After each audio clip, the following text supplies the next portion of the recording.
Apologies. We have had an apology of Joe Welsh. Is there any more apologies? Everybody seems to be here otherwise. Okay, thank you. Is there any declarations of interest on today's agenda? No? Okay, thank you. Agenda item number 3 is urgent matters. Notice of items in the opinion of the chair should be considered. I've had no urgent matters in front of me. So we'll move on then to agenda item number 4, which is the minutes. See the minutes of the corporate, it says corporate governance, but it's Governance and Audit Committee. Meeting held on the 9th of June. Pages 7 to 14. I'll just run through the pages first of all. Pages 7, 8, 9, 10, 11, 12, and 13. Is there any matters arising from the minutes, members? No.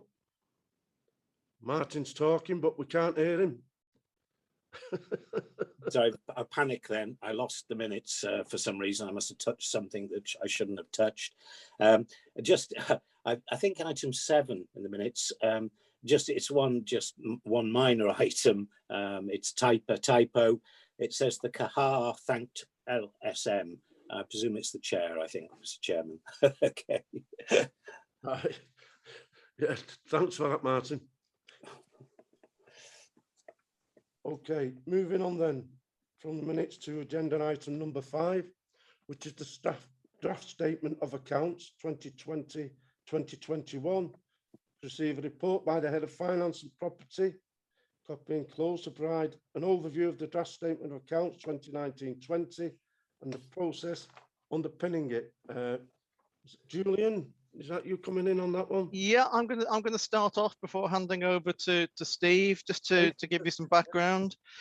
As I'm sure you'll be aware, we normally would have intended to have brought the draft statement of accounts to this meeting of governance and audit. As with last year, Welsh Government granted an extension to the statutory deadlines due to COVID. We took the decision pretty early on that we would go not to the early statutory deadline, but for the later deadline, which is contained within your report. That was done in consultation with our Audit Wales colleagues. Principally, it was down to the fact that this, of course, is the first year where Denbighshire Leisure Limited have been operating as a company under our aegis, and therefore it would be the first year that we needed to provide not just Denbighshire County Council accounts, but what are called group accounts, which would include Denbighshire Leisure's. Now, due to no fault of their own, there have been some delays with Denbighshire Leisure being able to provide us with all of their figures. It's primarily down to issues with getting pension valuations completed in time. With it being their first trading year, this isn't something we would expect to recur. It's because it's their first year. We have had some unsigned draft figures from Denbighshire Leisure, but being fair to them, obviously those could change and they haven't been approved by their board as yet, so it wouldn't have been fair to have included those at this stage. So therefore, as I say, but because of that, and because also audit colleagues also felt that the timescales for getting through to for them to complete the audit to the early deadline in any effect because of their own issues, we put in a joint application to go to the later date, which will mean that the draft statement of accounts has to be done by the 31st of August, and the final audited statement of accounts needs to be signed off by the 30th of November. We are reasonably certain now. Our own element of it was completed by middle of June time, and we're reasonably certain that that we will have the draft accounts in available by early August. So that would quite easily hit our timetable to bring those to you in your September meeting, and then for it to go through the machine and hopefully be signed off before the November deadline. So I think that's probably all I wanted to say. Steve, I'm sure there's probably more technical reasons that you would like to elaborate on. Thanks, Julian. Yeah, no, I mean, not really. Those are the reasons, really. Just as an update, really, since I wrote this report, obviously you have to write the report for the committee deadlines to get published, but we have now received the signed copy of the draft accounts late last week, I think Friday. So we're ongoing with incorporating those draft accounts now into the group accounts. So we've done a lot of prep work. So actually this bit of the work hopefully this year will be a bit quicker than normal, because we have had sight of pre-draft figures, so we have been working on them. But so we have had the final signed draft accounts from DLL, so we're ongoing with that work. I would just also mention that we have had an operational board meeting, and we're sort of all aware that we need to make sure that it's going to be next year to go back to the 31st of May, from the single entity accounts. Am I breaking up at all? No. Yes. Just a little. Just a little. I wasn't sure there was just me. You broke up a little bit, Steve. Yeah. I try to put my camera on just so everyone knows that I'm still alive and still here, and it's not just a voice, because I end up just all day not putting my camera on because it just breaks up. Anyway, sorry. Yeah, so we have obviously regular monthly meetings with DLL, and it's on the forward work programme to start the work on making sure that the timetables match up in the autumn. It might be an idea for you to consider whether you want to report back. I can't remember what the dates are for January, February time, but in previous years I have brought a report in January, February, just to update you on the planning process and where we're up to with the planning for the audit. So you might want to request that we didn't do it last year because of COVID and etc. But you might want to ask for a report back in, say, January, February time, so we can update you on progress and where we've got with agreements. A lot of the work, as Julian pointed out, that DLL have done this year, and that we have done preparing the process to get their accounts into our accounts, the process of producing the group accounts. Once we've got those processes up and running, they won't have to be done again. So we always knew this year was going to be difficult, the first year for both of us, really.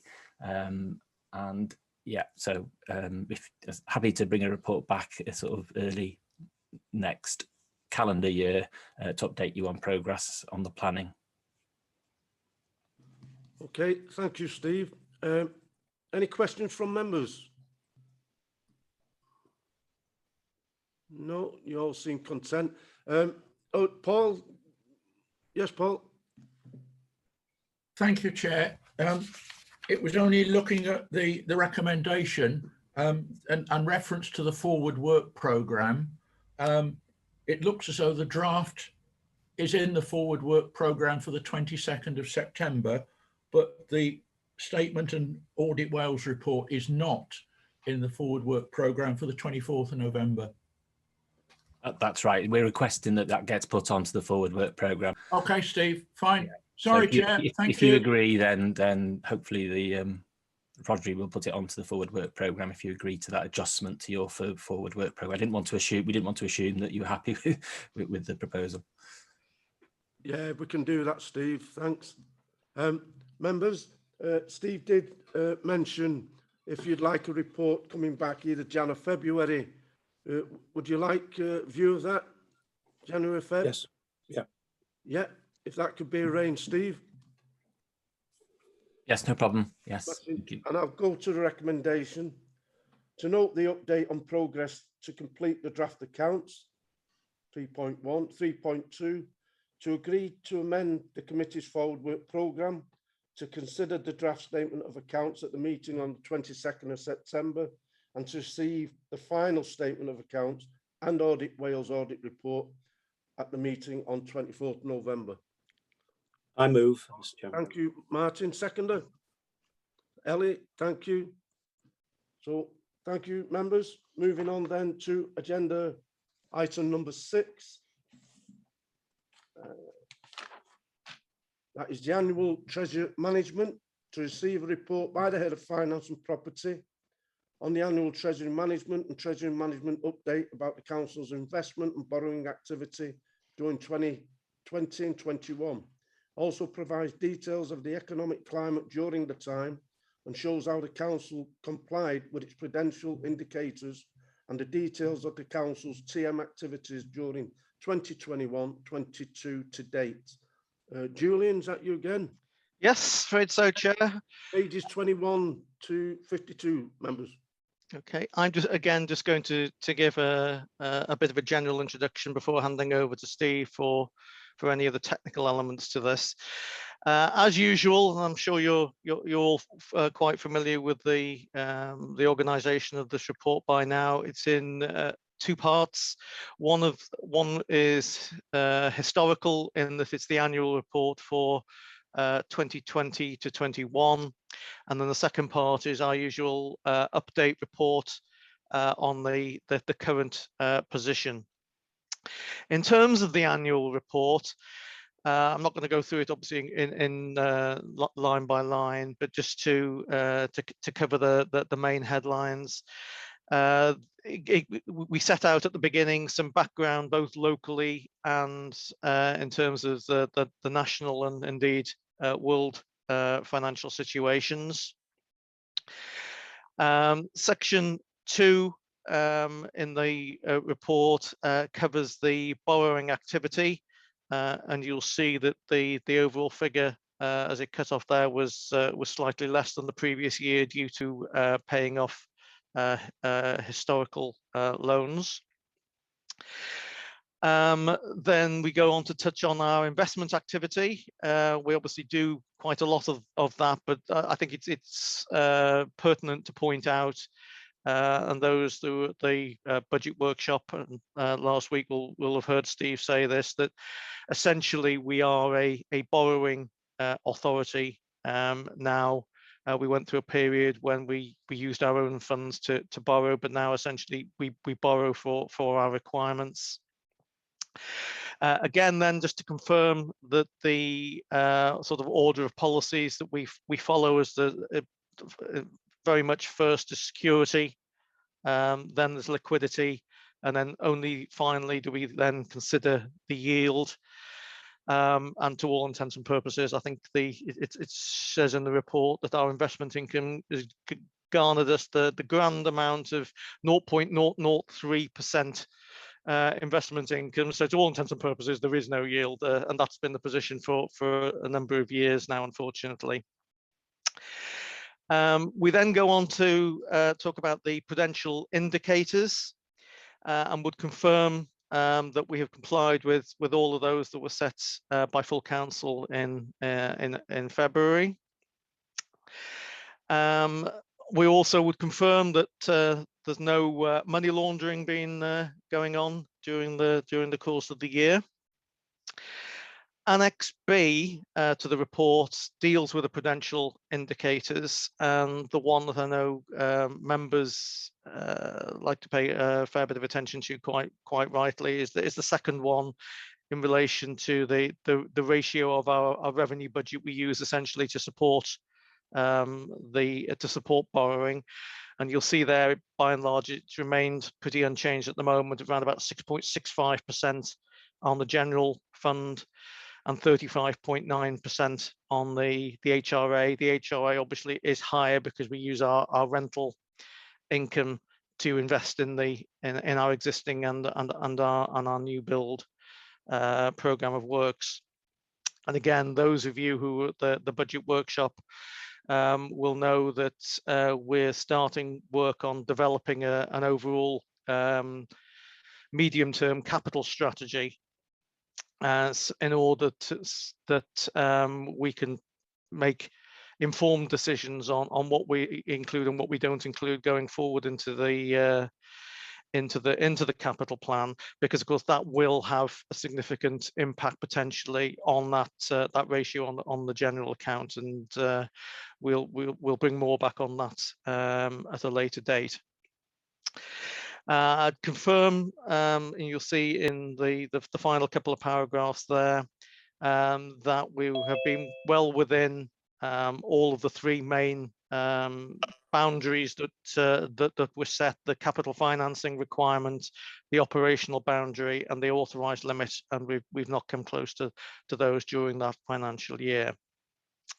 And then the report goes on with a lengthy glossary section in terms of abbreviations and terminology there, because this is one area where I normally say that I can hold a conversation without using complete words, but treasury management is a particular area where there were a lot of acronyms, so hopefully that will help in terms of that. I'll hand over to Steve at this point to take you through any technical elements from the annual report, and to take you through the current update report as well, please, if that's okay. So over to you, Steve. Thanks, Julian. As usual, comprehensive. I just sort of flag just on the PIs. Now that we take some of the PIs through a different route, it's been done for the last 2 years now, I think. So some of them go to full council as part of the capital report. So you actually have quite a more focused range of PIs, I think.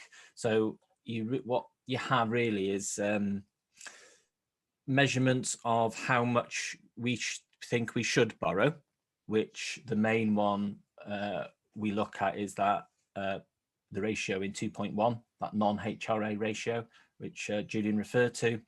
Obviously the HRA ratio is different because they're borrowing or the acceptable borrowing limits for the HRA are linked to their income, which their gross budget is, obviously they have a lot more income than we do compared to their expenditure, because they're supposed to use that income to invest in their houses. That's sort of what they're there for, really. So that ratio is higher. That's perfectly legitimate. The non-HRA one is the one that we're interested in as far as the normal council expenditure is concerned, and as Julian said, it's just below 7. And that's what I flagged in the budget briefing we had at council. So those are some measurements around actually how much we should be in debt, how much we could borrow, and then you have, well, if we are going to borrow, what are the PIs around how we should borrow, and that's where you have your maturity of fixed rate borrowing PIs, and that's to make sure we're not borrowing at ridiculously high interest rates or tying ourselves in for hugely long periods at high rates. It's all those sorts of things. So the PIs are split. So if we go on to the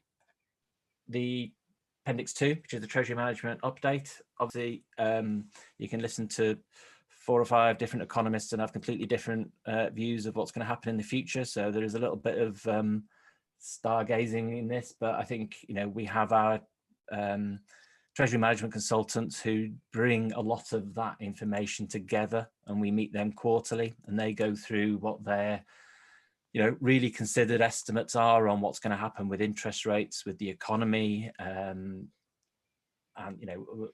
politically what might happen, looks at the international position, all that sort of stuff, which is might surprise you to listen to hear, is quite interesting to have that laid out in front of you every quarter, and certainly we wouldn't have time to do that research, so it's and it's good to have that independent view. And the watchword at the moment is uncertainty, isn't it? And I think we'd all appreciate that from the news. We currently have spent a lot of money to get us through COVID and to help the economy through COVID, and at some point that spending will need to cease or to rein back, and at some point, I assume that the government will want to actually reduce the borrowing. So we're in that kind of we're in that strange period of actually we are still spending a lot of money, but that probably can't continue. So it's when that happens. As you might also see, there is a great debate amongst economists around the risks of inflation and whether whether UK government, well, whether governments as a whole, but generally when we're talking there, we're talking the UK government, the EU central bank, and the American central bank, as to whether they allow inflation to go above their targets for a period of time, because they realise, and it's quite understandable, that that is temporary. So we are going to have inflation because the economy is opening up again. And if you compare when you look at inflation rates, it's always 12 months. So what was the price 12 months ago, or what was the price a month ago? So prices are going to increase because the economy is not booming, but it's getting back to a normality. So we're seeing growth. So we are going to have inflation, and it's really difficult for economists to judge actually how much of that inflation is worrying ongoing structural inflation and how much is just a resetting of the economy. And that's kind of where we're at the moment, really. If the economists think that it's just a temporary restructuring, then hopefully we'll see the low interest rates continue for a long period, really, to help the economy recover properly. But it's if those inflation rates do spiral, then we might see some change to that. So that's the sort of the talking point at the moment amongst the economists. Just I want to flag also, Julian did mention it, but 6.2, the medium-term capital strategy, just for those that didn't, I know it was a very long day on was it last Thursday? Yeah. But I did present a paper or a presentation on our thinking around the medium-term capital strategy. And this is to try and get some handle of actually what we think we might want to spend over that period, rather than what projects we have approved. So we know that we have a desire to spend in certain areas, and we want to invest in certain areas, but those schemes aren't at a stage where we've approved them, and they only enter into the capital plan when they're approved. So this is a way to, they're not being, the idea isn't that these schemes aren't pre-approved, because they still need to go through the normal approval processes, but we will be able to plan better and plan our borrowing better, and plan the impact on our revenue account better, so the medium-term financial plan better over that 5 to 10 year period, if we're clear as a council the areas that we want to invest in and the levels that we want to invest in. So it's quite a detailed piece of work. I won't go into it in detail, but that was presented to, I say, full council briefing last week, but it will form part of the medium-term financial strategy, which we're hoping to bring through the governance processes in the autumn. So I think that's it from me. Thank you, Chair. Okay, thank you, Steve. Thank you, Julian. Questions for members? I see Martin, you've got your hand up. Sorry, Mr. Chairman, I always seem to be the first with my hand up. My apologies. Just a couple of quick questions, if I may. We mentioned obviously this ratio, and I mention it on a reasonably regular basis of 6.65%, borrowing versus revenue. But can I ask, Stephen, when should we start panicking?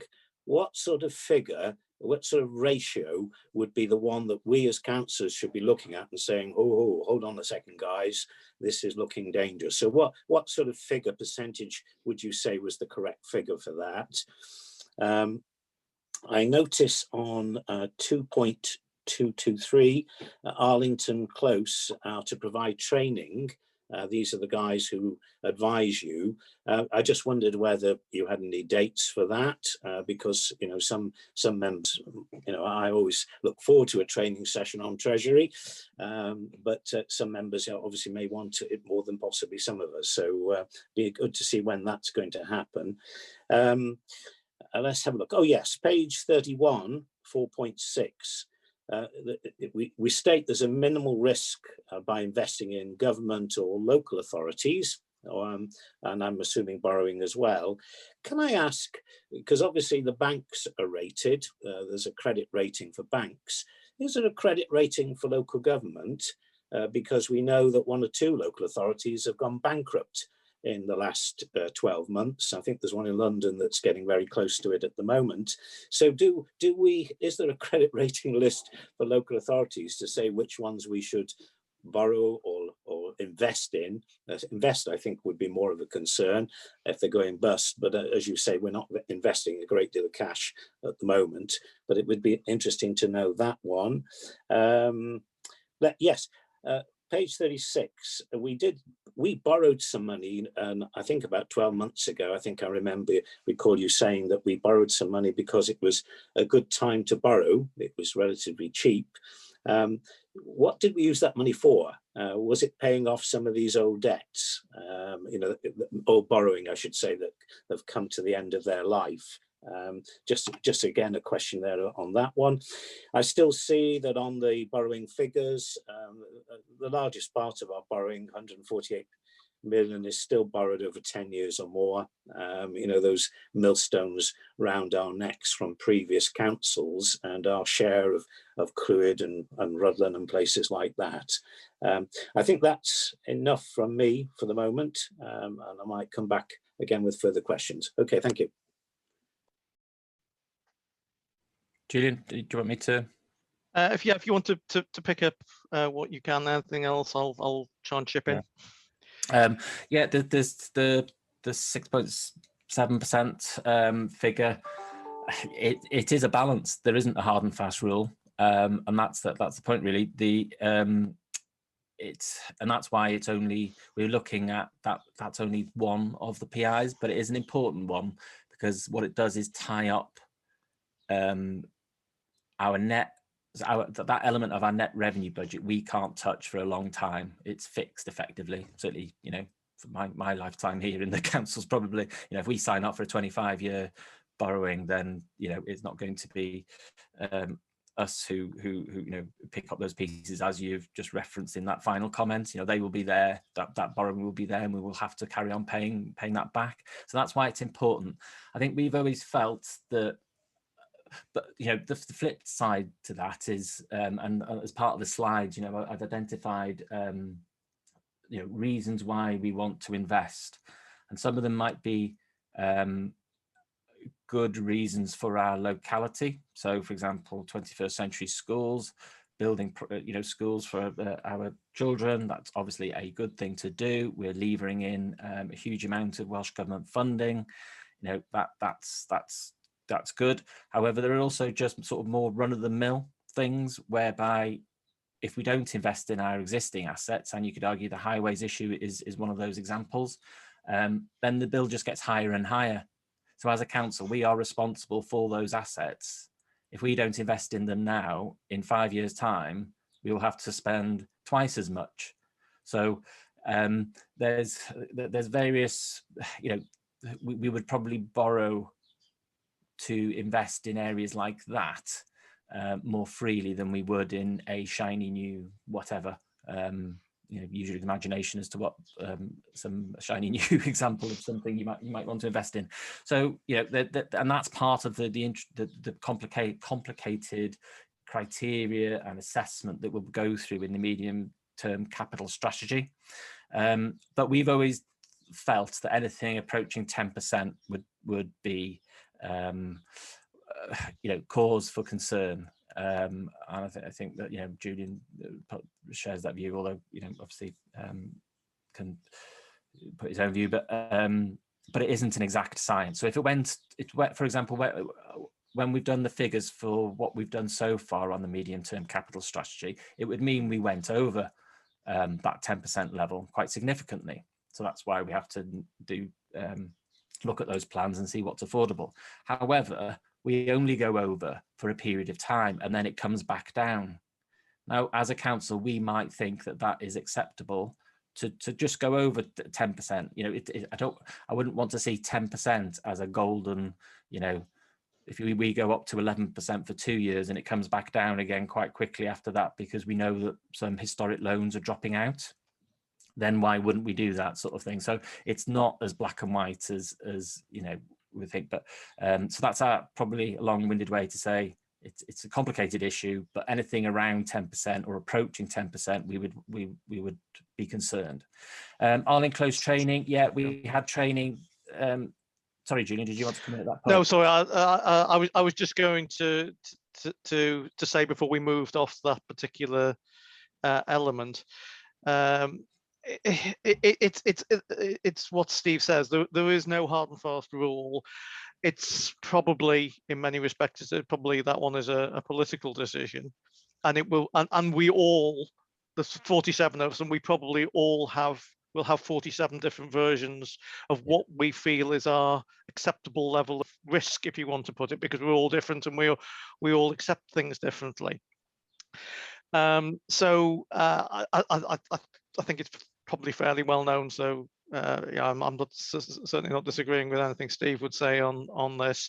From my point of view, that sort of 10% figure is the one that, as I say, if we were getting up and pushing that, we would need to consider it. It doesn't mean, for the reasons that Steve went into, that for a short period of time we might not take the decision that it was the right thing to do because the benefits outweighed the potential issues of that. But that would be a decision we would need to take a little bit nearer the time, and that's why the work that Steve and the team are doing now in trying to put together the medium-term capital strategy is so important.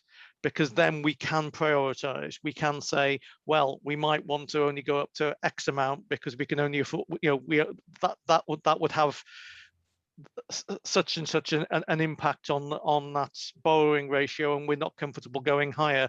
So it's those sort of debates that we will need to have once that actually all goes through the process. We're still quite an early stage with preparing that, but I think that's probably just what I wanted to say on the subject.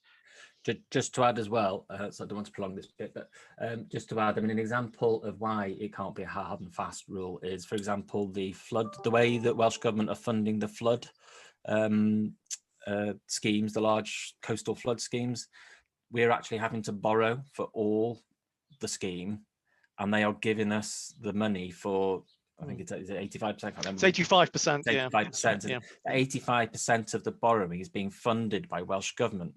They have included that amount, which is just over £1 million, in our revenue support grant. So effectively, our net revenue budget has gone up by £1 million, but so too have our borrowing costs. So it's one of those difficult ones that it can be impacted by strange things. All it takes is for Welsh Government. But if Welsh Government funding suddenly starts decreasing, we won't have to borrow any more for that ratio to go up. But it doesn't mean that we shouldn't still invest in our main assets, because the logic behind some of that investment is that if we don't, it will cost a lot more in 5 years' time. So we do need to be careful about it. Like all PIs, and that's why there are so many in Treasury Management. There isn't one that, it's a suite of PIs, isn't it, to have a balanced view of where we're up to. Yeah, just on the all-enclosed training, we did some just before lockdown, didn't we? And it's probably the next one is likely to be after the election, I would have thought, for the new Governance and Audit Committee, if that's agreeable, and then we'll arrange once the new committee is brought together, depending on everything else. That's probably the best place, but I'm happy to take, we can request training. The contract includes training, so we can ask for training if required. But as I say, it was just over, well, it's 18 months ago now, isn't it? Was the last training session, and yeah, so I would have thought it's the new committee that would want to have training to make sure for any new members. Borrowing, local authorities, yes, they do. Obviously, it's a sort of moot point for us because we haven't got any money to invest in anything. But we, if we do have any cash, the DMO is the safest place to put it, and that's generally our policy. We do lend off local authorities, but obviously there's less of a risk lending off local authorities. But generally it's PWLB. But for short-term borrowing, we do sometimes borrow from other local authorities and take their credit ratings, etc., into account. We have a broker who does all those tests for us. And recommends basically deals that are out there are ready to be done for short-term borrowing. Yeah, 15 million, which was we're always at that a point because we do have short-term borrowing, and it's always that question of when we crystallise some of that.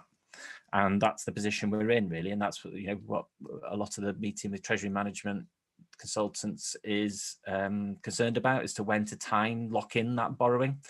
It was felt in March last year, because of the uncertainties around COVID, that we would lock in £15 million worth of borrowing. However, that 15 million wasn't for we've already spent that 15 million. It was to replace short-term borrowing rather than to use it to pay off anything else. That borrowing was, we were swapping short-term borrowing and locking in a long-term debt, if you like. So that's what that 15 million was. It was locking in existing debt, which was a consequence of previous expenditure. Actually, the 15 million was related to the HRA element. So we've got two different pools now. So we've got a HRA pool and the non-HRA pool for debt. And final point, yeah, historic debt, yeah, that we haven't got a huge amount with really large interest rates anymore. We haven't got those 10-15% interest rates. They have dropped out. I think we still have a few around 6 or 7%, but yeah, they're dropping out as we go through the years. But yeah, it is always an issue, and the point is we quite often get asked, well, why don't we just buy them out and take out another one with low interest rates? But usually we're locked in with a penalty clause, so actually it would cost more to pay the debt back and refinance that. And that's, again, Treasury Management consultants look at all those conditions and recommend if they saw something that was doable, we would do that if it was cheaper to do so. Okay with that, Martin? Yes, Mr. Chairman. Can I get another couple of quick questions in then, if I may? I must admit there's some marvellous accountancy activity going on here between Welsh Government, well, with Welsh Government, because they're moving the borrowing off their books onto ours, and paying the interest rates through their revenue account. It's very interesting stuff, but there you go. Just of the couple of very quick points, obviously Arling Close advises here not to borrow for the long term or too far in advance. That's their advice, I notice. And also, which is very good advice, I think, not to borrow to purchase investment assets. I think there are a few local authorities who've got into the realms of, power companies and things like that, and have come out of it with egg on their faces. So it seems that we have some very good advisors there, and we should stick by their advice. Thanks very much. It's just 2 comments. Thank you. Right, thanks, Martin. Paul, you had your hand up? Thank you, Chair. Only one question, Steve. Your update report, Appendix 2, paragraph 3.3, I quote, "The analysis of the balance sheet projections showed that the council is likely to have a significant borrowing requirement in the future." When is in the future, please?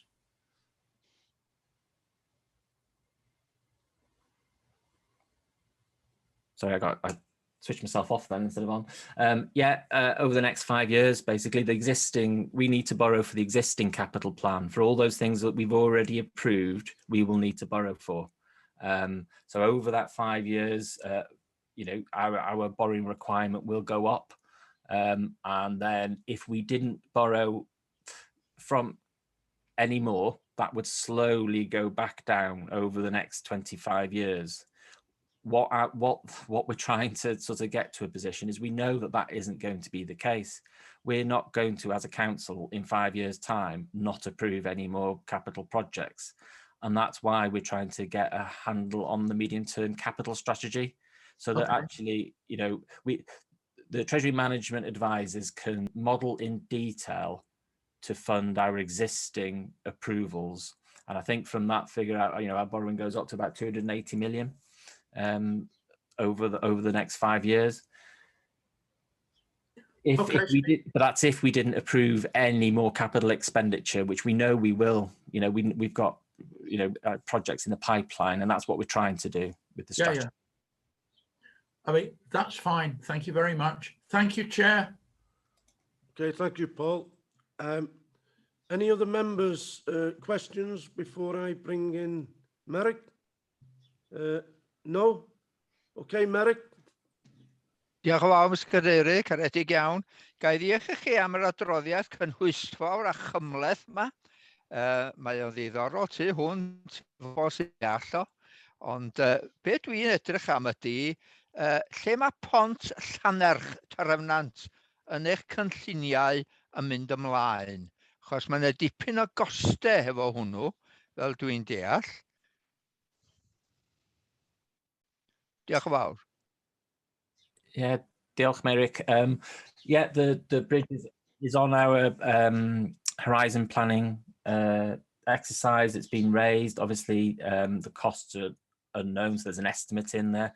But out of, just to give you some idea, that the whole horizon planning exercise, is millions of pounds. It includes things that we might want to do. It tries to capture everything that might possibly be in the planning process over the next 5 to 10 years, and certainly the bridge is in there as one estimated requirement. It's got a long way to go before we define actually how much it'll cost, etc. But it's in there. It's in the horizon planning exercise, so it's on the radar to be included. Diolch yn fawr. Okay, Merrick. Thank you for that. Thank you, Steve.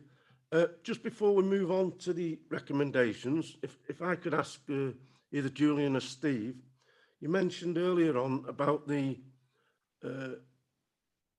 flood defences. I'm talking about this new central RHEOL flood defence. Do we actually have a figure at this moment of what that cost will be?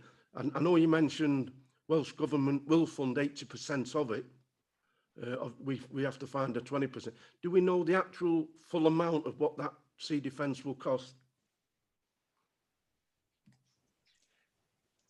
There were two currently being developed flood defence schemes, the one in RHEOLI referred to and one in Prestatyn as well, which will be going through the approval process in the autumn. I think it probably will be. We will have some indicative total costs which are being built into Steve's programme as he's just spoken through. Clearly, the final figure will only be known once we've actually formally gone out to tender. But they're both significant 8-figure sums. Okay, thanks, Julian. Is that it, members? Yeah, before I move on to recommendations. Merrick wants another question before I move on. Da chi'n garedig iawn, Mr Cadeirydd. Diolch yn fawr iawn. Da chi wedi atgoffa fi am rhywbeth. Ydyn ni wedi cael arian reit sylweddol i wneud arbedion rhag y môr yn yr Rhyl a Prestatyn. Ydych chi'n wedi gwneud rhywbeth ynglyn â'r tai sydd gyda i yng nghymeriadog trefnant sy'n cael ei boddi bob tro mae yna lifogydd mawr yn Llanelwy ar yr elwy, ond does 'na neb i weld eisiau cynorthwyo nhw trwy wneud gwaith i gadw'r dŵr draw. Diolch yn fawr.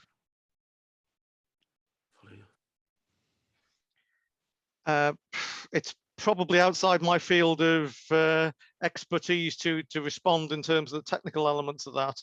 All I would say is there were different funding streams, no pun intended, that are involved between coastal sea defence works and the inland more river type flood works. And I know that there are a number of projects that are being developed within the flood defence team for those type of schemes. I can't comment on your individual area, Merrick, because as I say, you'd need to take that up with the specific team themselves, I would suggest.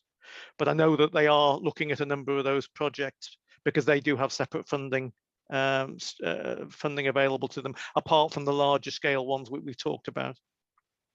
Oes posib i mi gael y wybodaeth yna gynnach chi pan gewch chi gyfle, os gwelwch yn dda? I bwy anfon?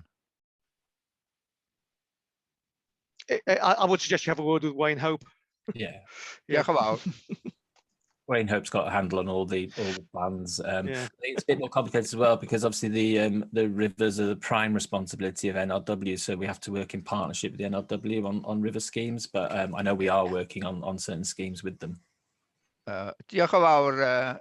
Y broblem ydy hefo nhw ydy, does gynnyn nhw ddim diddordeb yn y dyn bach, dim ond pe mae'n dod I filiynau o gost I drefydd a pentrefi, ond sy'n nhw'n diddordeb o gwbl mewn bobl sydd yn colli cartre am fisoedd oherwydd bod yr afon dod drosodd. Diolch yn fawr. Okay, thank you, Merrick. Tony Flynn, you have your hand up. Thank you, Chair. For some reason, Chair, I can't get through to the meeting on my laptop. So what I've done in sort of the last minute, I got through on my iPad. Am I right in saying that there's no Welsh translation on the iPad? Because I can't find any. I know I have it on my laptop, but I know the answers have come through in English, so I completely understand where we've been on Merrick's two questions. But I just want to ask if there's anyone who can guide. Hi, Tony. The option on the iPad should be on the top right of the screen. There's 3 dots. Yeah. You click on that option, it should come up with the interpretation function. Got it. And if you choose English, it should work. What I'll do quickly, if it's okay with the members, I'll just turn to Welsh and hopefully you'll hear the translation, Catrin speaking. So, na just siarad chydig bach Cymraeg a gobeithio bydd chi'n clywed Catrin hytrach y llais fi ne a bod y cyfieithiad yn dod trwy. Dwi'n yn siŵr os mae'r cyfieithiad yn dod trwy. Di o'n dod trwy I pawb? Dwi'n gael boti fyny gan Eli a cynghorwyr eraill. Dwi'n gweithio I chi, Tony? Is it working for yourself, Tony? No, the tick came up on English, but there was no translation come through just then. What I'll do then, Tony, I'll raise the matter with IT after the meeting and hopefully they'll contact you and see if there's any issues. Apologies for any inconvenience during the meeting, though. No. I thank you ever so much for doing that, and I'm sorry to have interrupted the meeting on that, but no, I'll just carry on. Thank you. Okay, thank you, Tony. Gwyneth, you wanted to come in? Thank you. Yes, it's going back to what Mary raised, and NRW. I believe that they're very late with their flooding plans, and if we receive these flooding plans, will it be Wayne who will be doing the estimates? But do we have an idea when the flooding plans will come through? If I can, this is all about treasure management, not about flooding problems. If there is questions to be asked, you must ask them to Wayne Hope. Wayne Hope is dealing with all the flooding and with Natural Resources Wales. So if I can ask you to put your questions to Wayne, be much appreciated. Yeah. Thank you. Okay, members, Are we finished with that? So if I go to the recommendations, 3.1, that members note the performance of the council's treasury management function during 2020-21 and its compliance with the required prudential indicators as reported in the annual TM report 2020-21 at Appendix 1. 3.2, that members note the TM update report Appendix 2 for performance to date in 2021-22. And 3.3, that the committee confirms that it was read, understood, and taken account of the wellbeing impact assessment Appendix 3 as part of its consideration. We have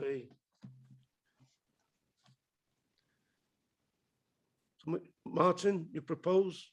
And I'll second. And Elliot second. Thank you very much for that.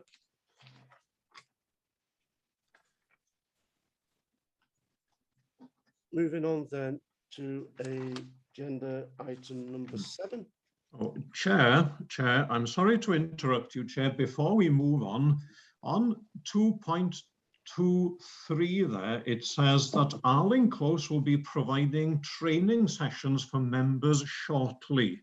Do we have any information when that will be, please? Yes, with Steve, give us the answer to that. Yeah, I think I might have missed that. I dropped out.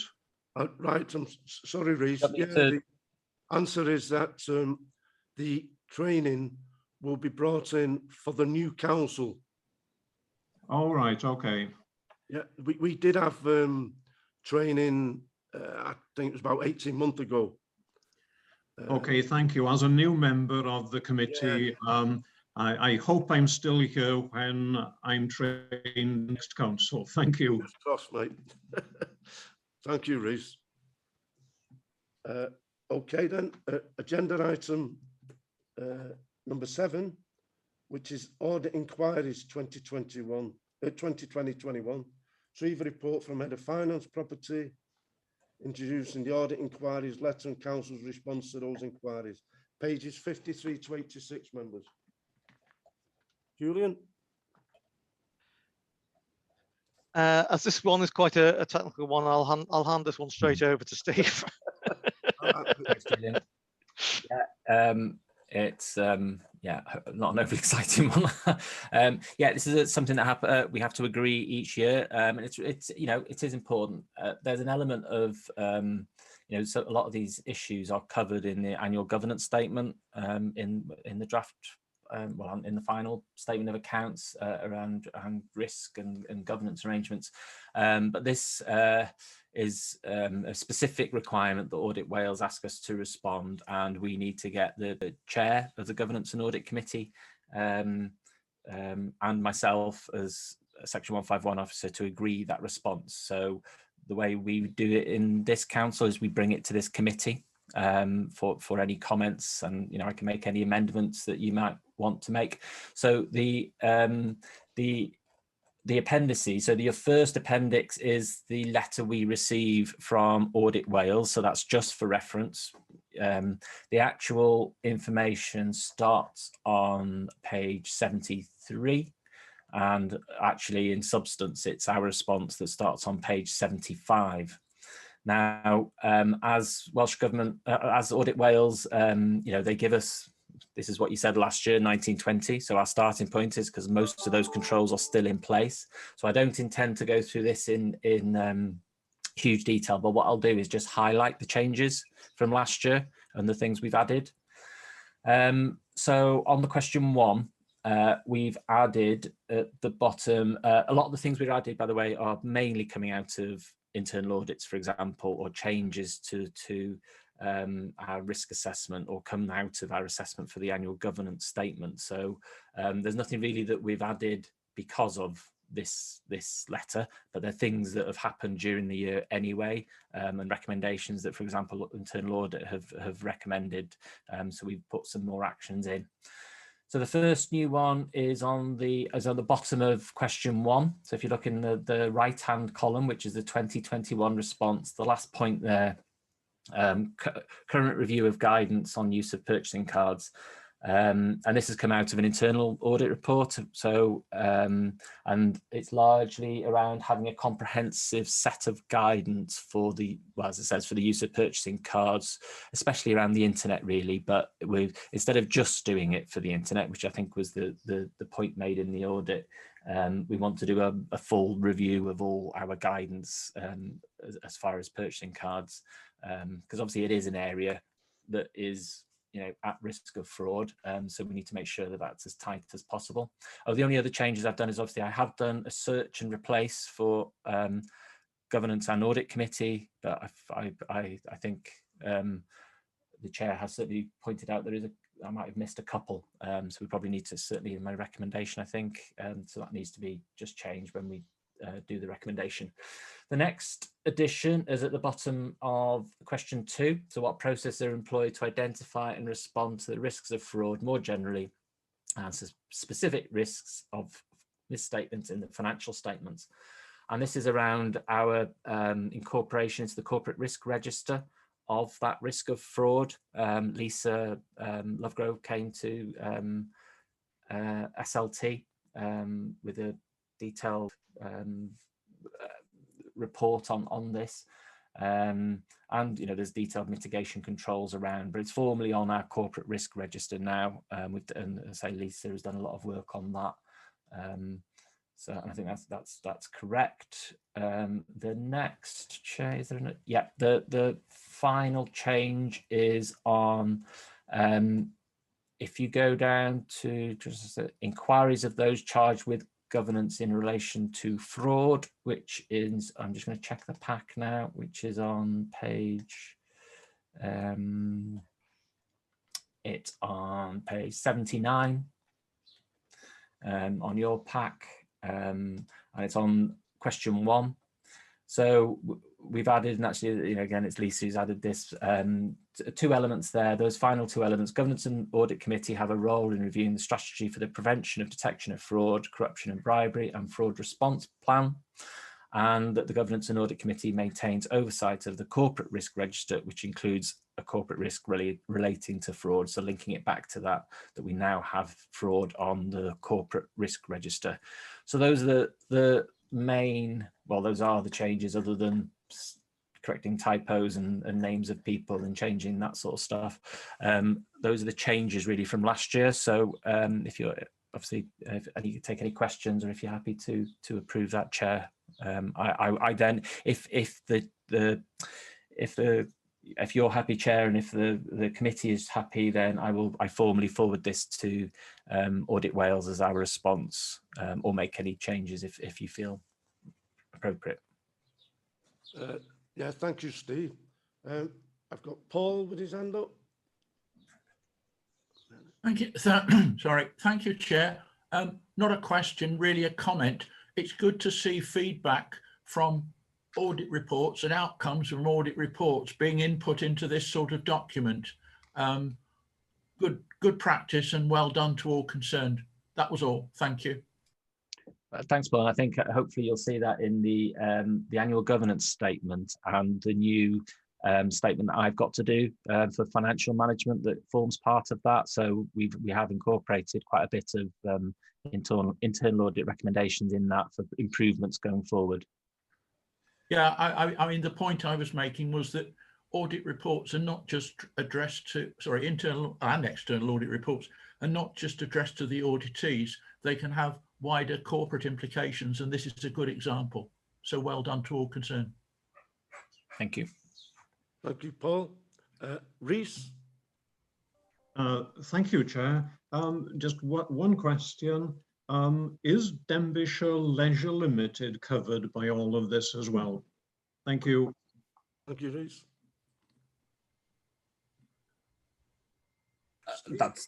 That's a good question, Chase. I think that to the extent, and Gary might want to come in this as well, to the extent that this is around ensuring that the statement of accounts have no financial misstatements.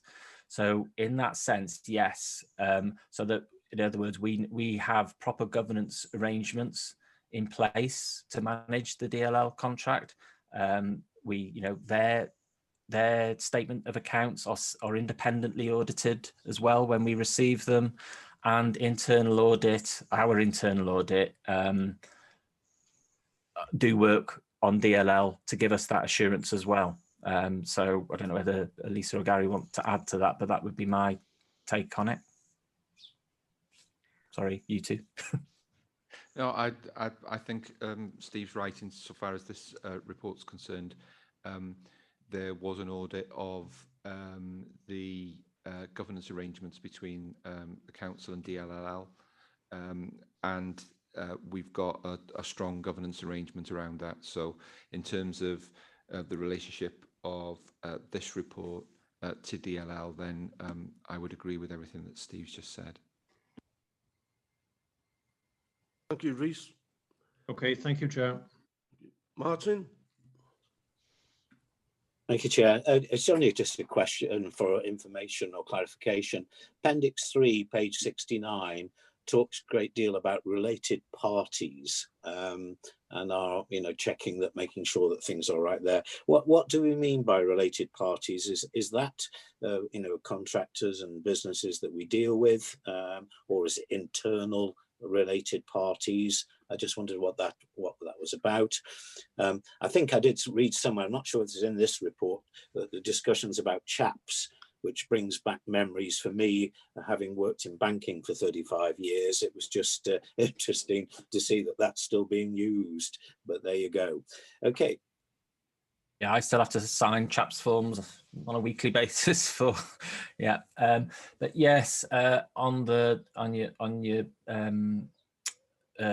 your first point, Martin, I forgot what I was going to say now about the first point. Sorry, could you just repeat what the first question? It was on related parties. Oh, sorry. Related, Yeah. How could I forget? Good God. Yeah. How can I forget? Yeah. That isn't a change, actually, because I forgot to mention that one. There is a change in there about that as well, because we have made them obviously electronically available now. So what that's meant is really fantastic, and I'd like to thank all members for this, timely responses on the related parties, which obviously gives us more time to look at them. But that's really welcome. But yeah, it's essentially it's trying to assess that conflict of interest, isn't it? So any relationship that you've had, I think the definition is that you have a relationship with someone or something that has had a transactional relationship with the council. So that's I think the strict definition of related parties form. I've probably got the wording wrong there, but that's essentially what it is. And then there's other declarations that you have to make, obviously, during meetings around, other relationships and membership of bodies. It's, something that I know Lisa's keen on, actually, that we need to probably strengthen our record, our database, for want of a better word, but our data gathering on this, and I know Lisa's put some things forward to ensure that we do that, both as officers as well, to make sure that we're covered as well. Okay, thank you, Mark. Thanks for clarifying that. I just wondered which related parties we were talking about there. That's great. Thank you. Okay, members, any more questions? If I go to the recommendation is that the chair of corporate governance, I think that needs changing. As we know, yes, Welsh Government has changed our name to Governance and Audit Committee. And that also shows on Audit Wales letter that the chair of corporate governance. So I think that wants sorting. But the recommendation is that the chair of Governance and Audit Committee formally confirms a response included in the Appendix 2 to this report. I'm happy with that. Merrick, you want to come in? Yeah. O'ch chi'n sôn am tudalen 69, a diolch I Martin am yr cwestiwn. Oes posib cael gwell gair na related parties? Os cynghorwyr, sef ni, ydi o, pam ddim rhoi cynghorwyr?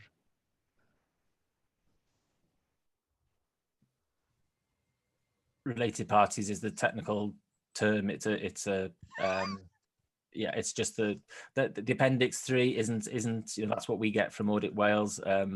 It's the legal, you know, it's what it's if you probably make more sense if we actually had the statement of accounts on this agenda. There is a separate note on related parties that we are legally obliged to report on.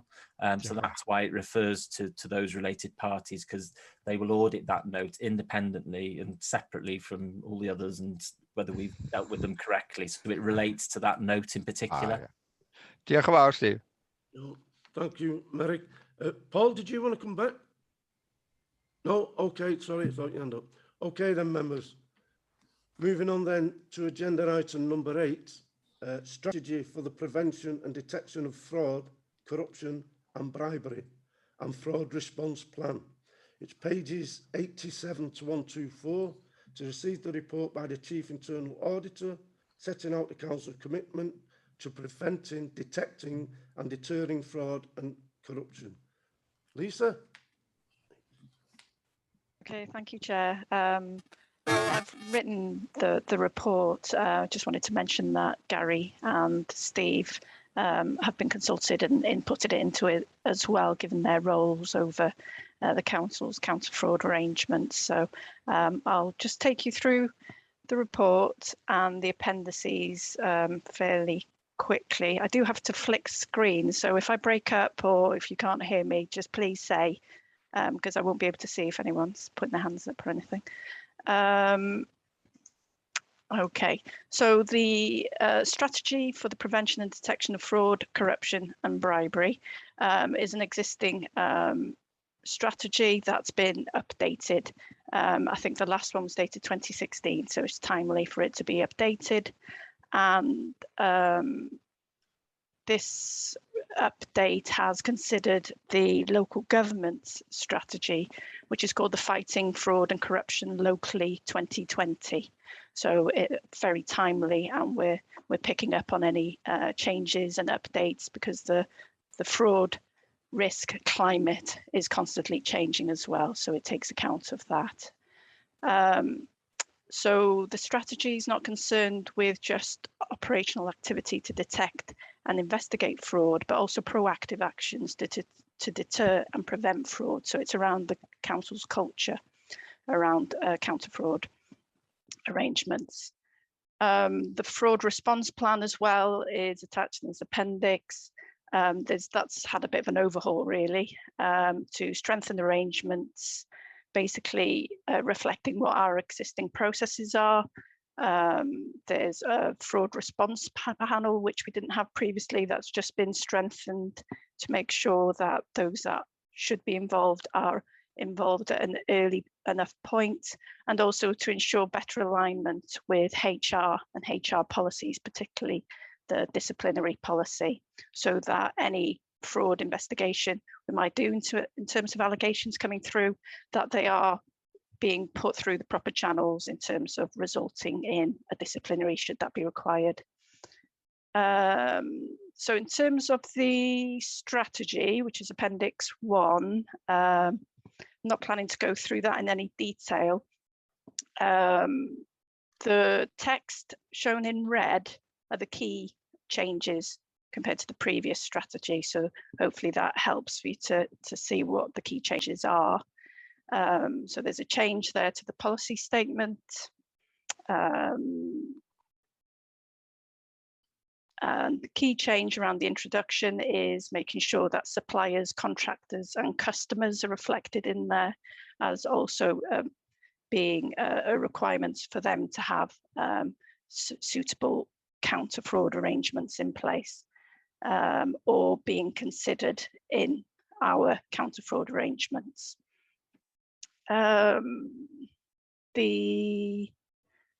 The scope and definitions, whilst the definitions of what constitutes as fraud, theft and bribery haven't changed, it still reflects the Fraud Act 2006. I've just incorporated bits which were separate in the fraud response plan, so they're in one place and it's a bit clearer. I've also tried to shorten the strategy so it's a bit easier to read and easier to follow. And then on page 97 of your agenda packs. The counter-fraud approach there is drawing on the fighting fraud and corruption locally strategy that I mentioned previously. The key change with this, very much similar in terms of acknowledge, prevent, pursue and protect, but they've added another element, which is govern, having robust arrangements to ensure anti-fraud, bribery and corruption measures are embedded throughout the organisation. So this is the culture that we're talking about. So that's a new element that's been introduced. So there's a bit in red on the following pages in terms of what that means for the council. I won't go through them. In terms of responsibilities, that's on page 101. There's an element added in terms of elected members' responsibilities. So in terms of the culture, it's to lead by example, maintaining high standards. There's the 10 principles of conduct that are expected to adhere to.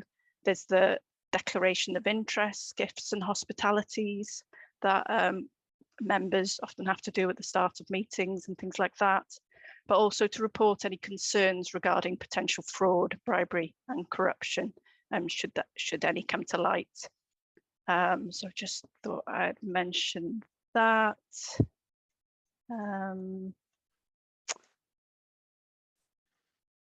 In terms of monitoring and review, I've just put a brief statement there that we'll review it as part of the annual governance statements. There's already a group in place for that purpose. So there's an opportunity for that group, which consists of Gary and Steve and other members who are input into this area as well, to reflect on how the strategy is working, how we're progressing with what we've set out to do. Appendix A includes a counter-fraud, corruption and bribery action plan. So this is new. We didn't have this in the previous strategy, but often a strategy should set out where we are now and where we want to be. So this is the action plan to take us there and incorporate some actions just for your awareness on what we've identified as needing to take place. Some of these are also in the annual governance statement as well, so links to that. And Appendix B is a quick one-page guide for anyone who suspects fraud in terms of what to do, what not to do, and who to report it to. So a very clear one-pager for staff. And then Appendix C lists the fraud risks to local government. So I think this is a useful list to be aware of. It's something that I use in terms of planning audits, where we need to focus on proactive counter-fraud audits.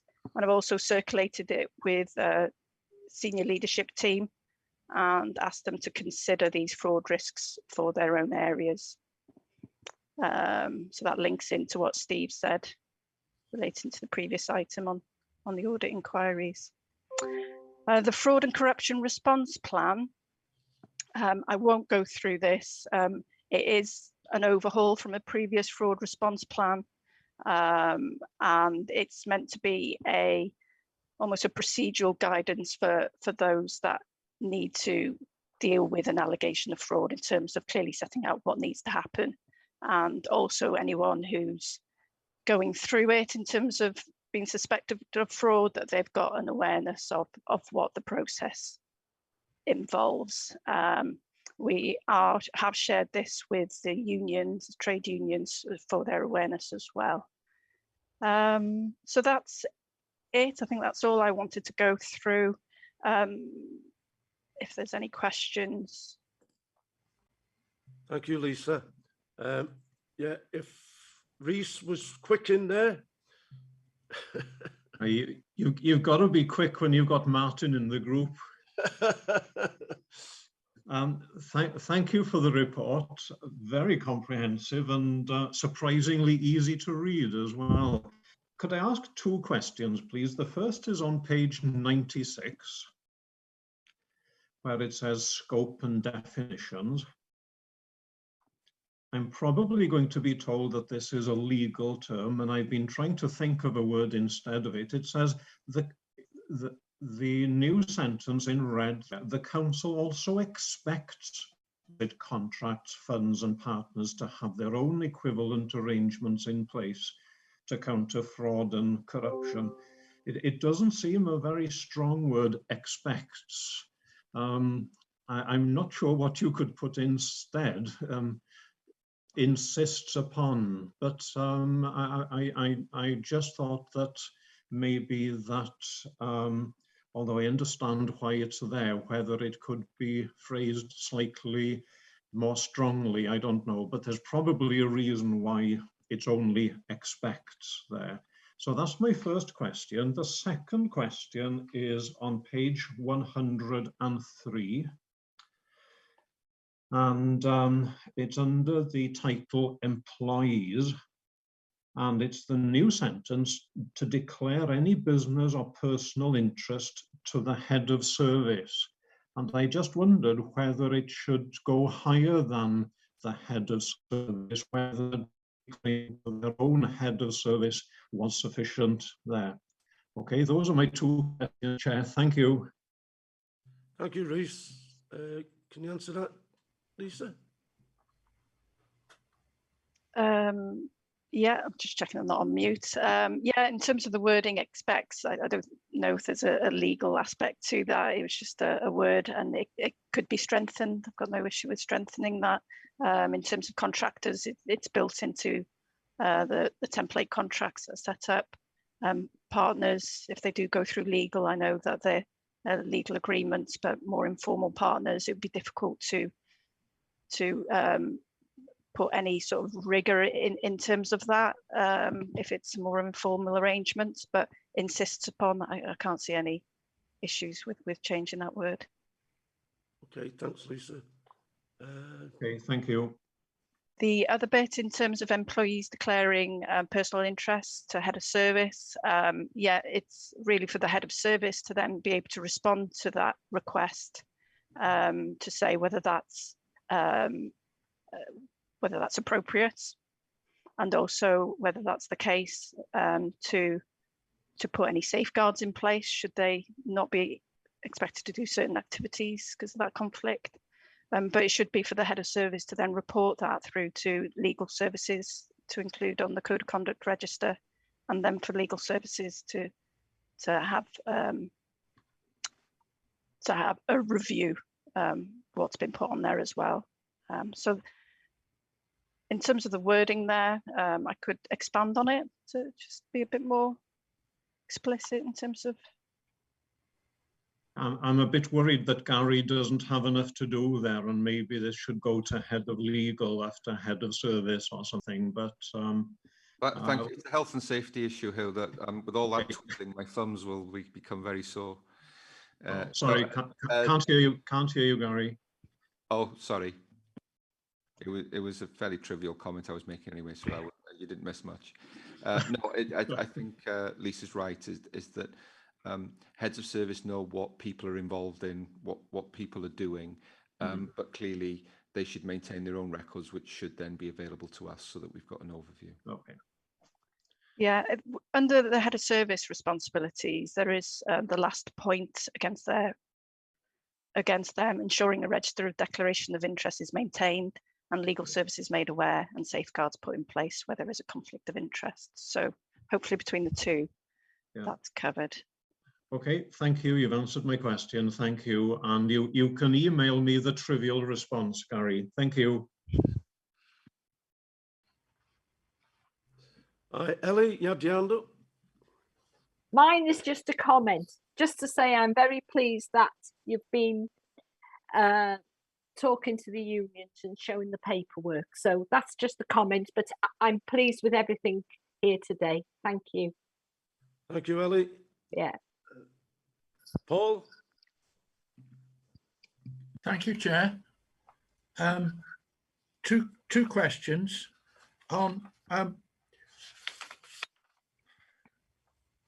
page 104, possibly picking up Rhys's point, under contractors, funding recipients and partners, the third point there says report any concerns to the council and work with the council to address concerns as relevant.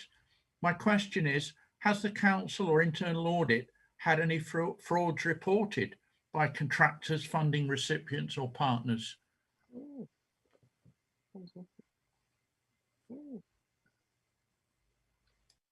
Not that I'm aware of in recent years. Okay. If Gary might be able to recall. Nothing that springs to mind now.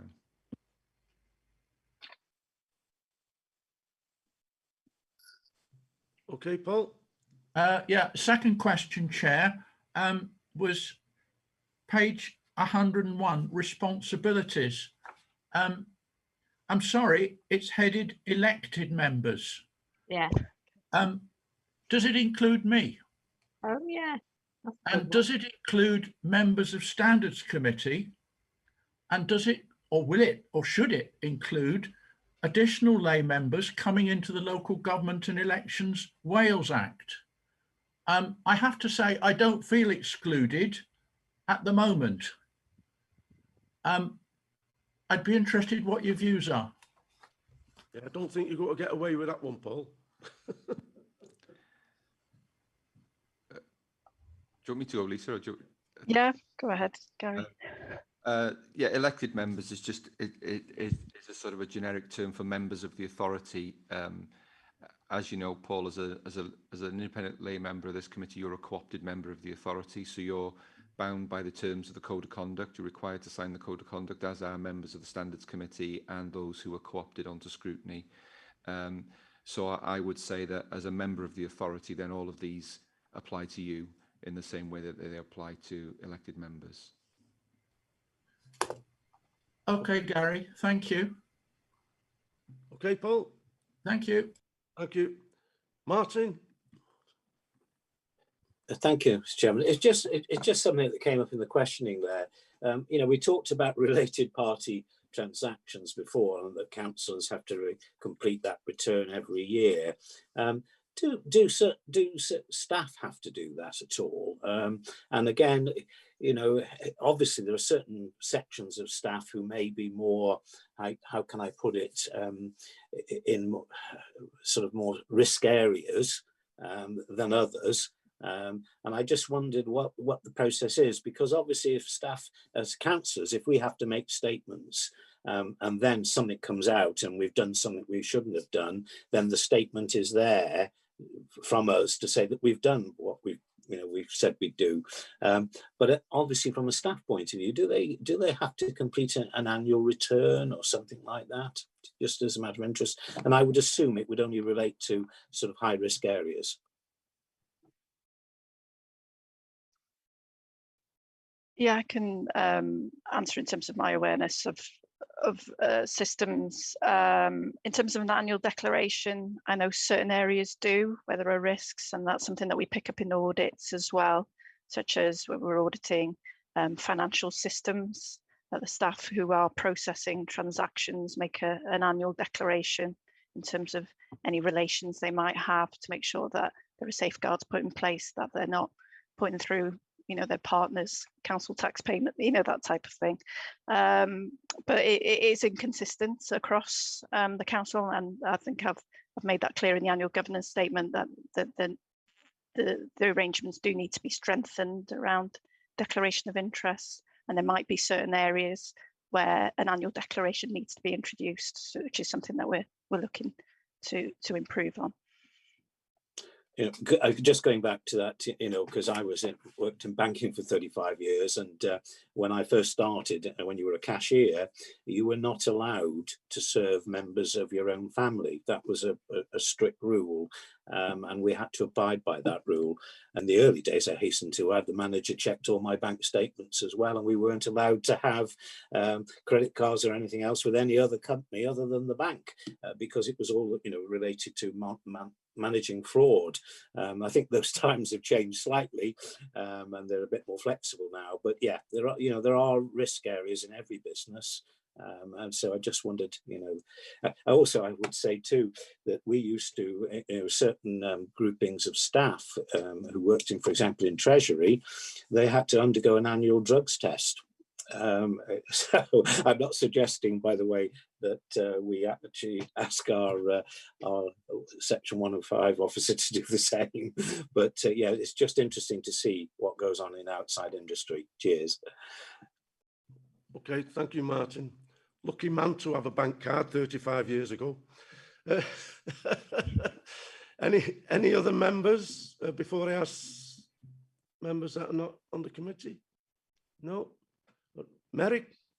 Diolch yn fawr eto, Mr Cadeirydd. Dim ond gair o ddiolch dydw gwir i Lisa am roi mewn coch y newidiadau. Mae hwnna'n gymorth tu hwnt o hwylus, achos yn aml iawn mae'n anodd cael hyd i newidiadau arbennig rhai bychain. Ond diolch yn fawr i chi, Lisa.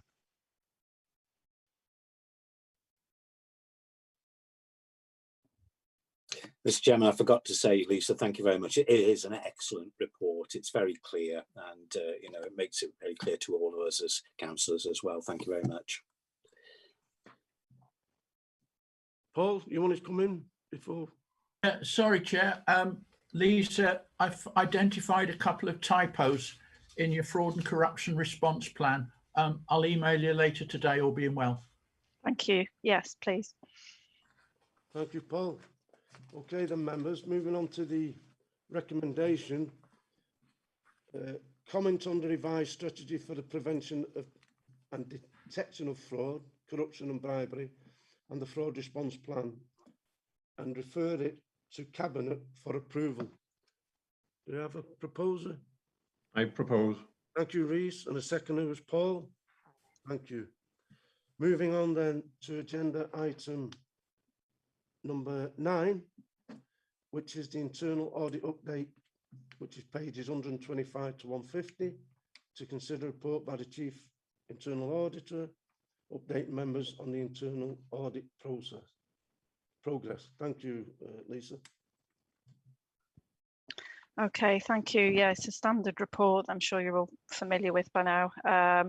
Just to mention, in the covering report, I've incorrectly put that there were 5 audits completed since the last update.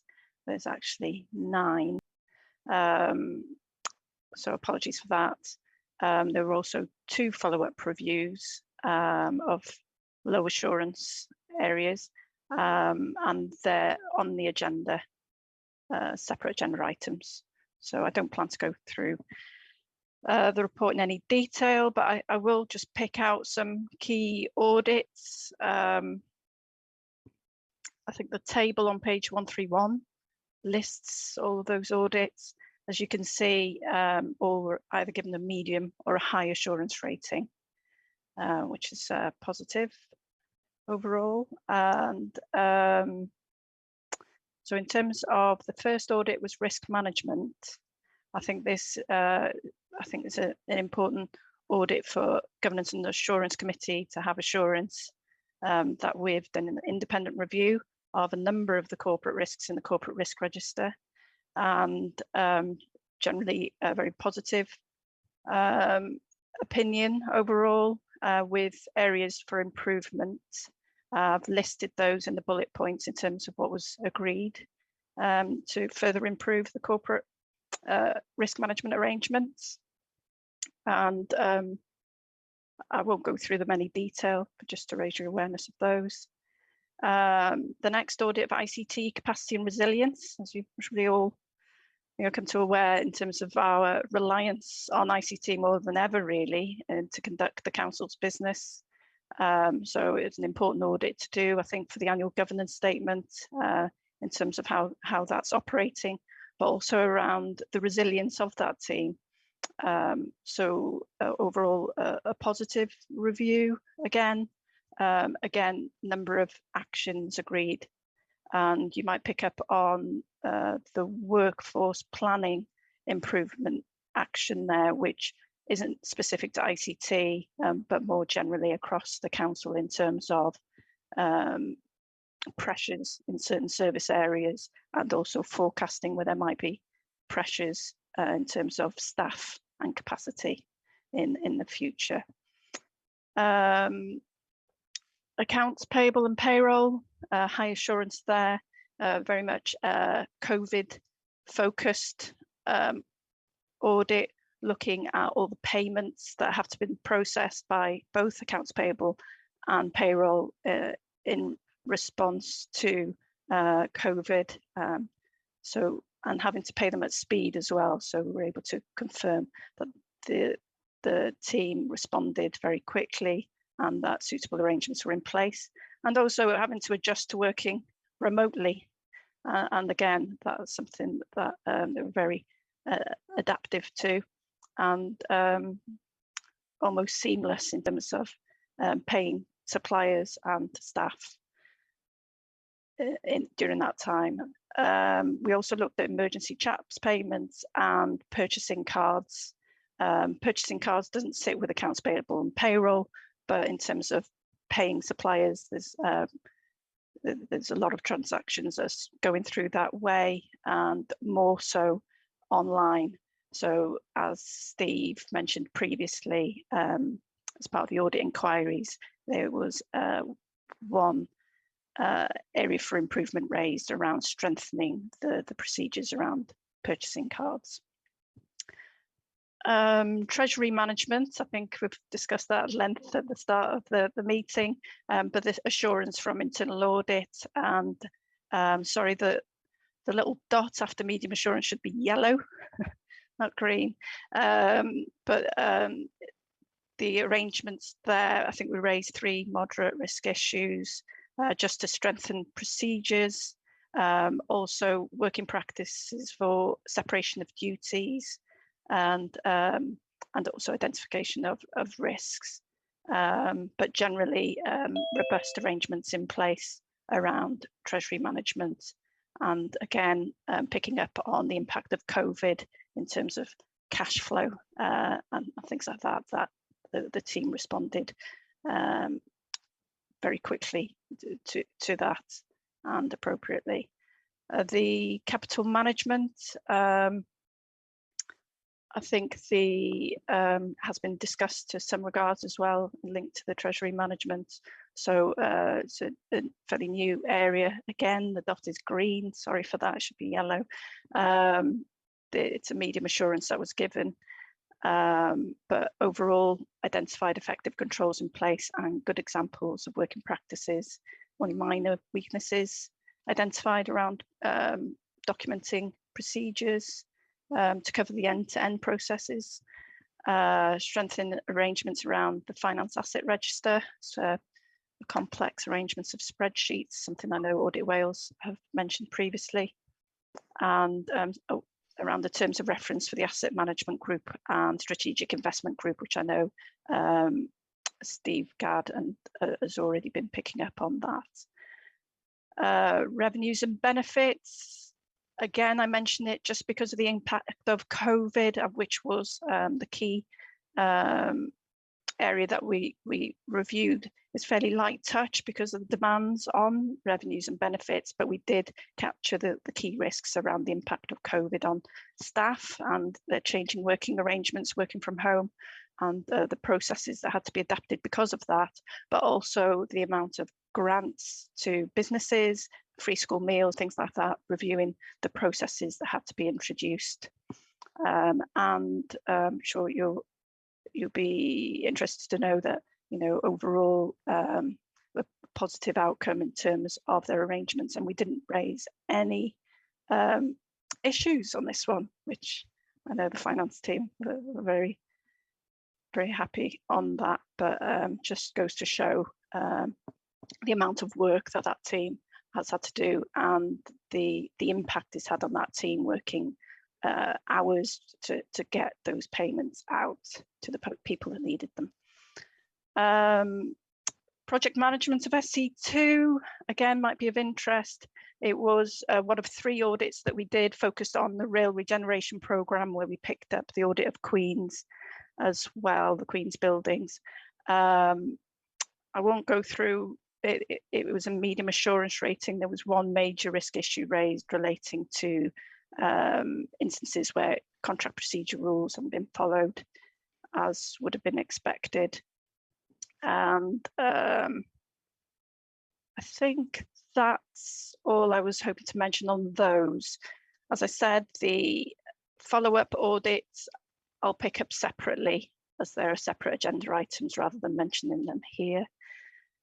On page 144, progress in delivering the internal audit assurance. I just need to point out that we're still carrying a vacancy in the senior auditor position.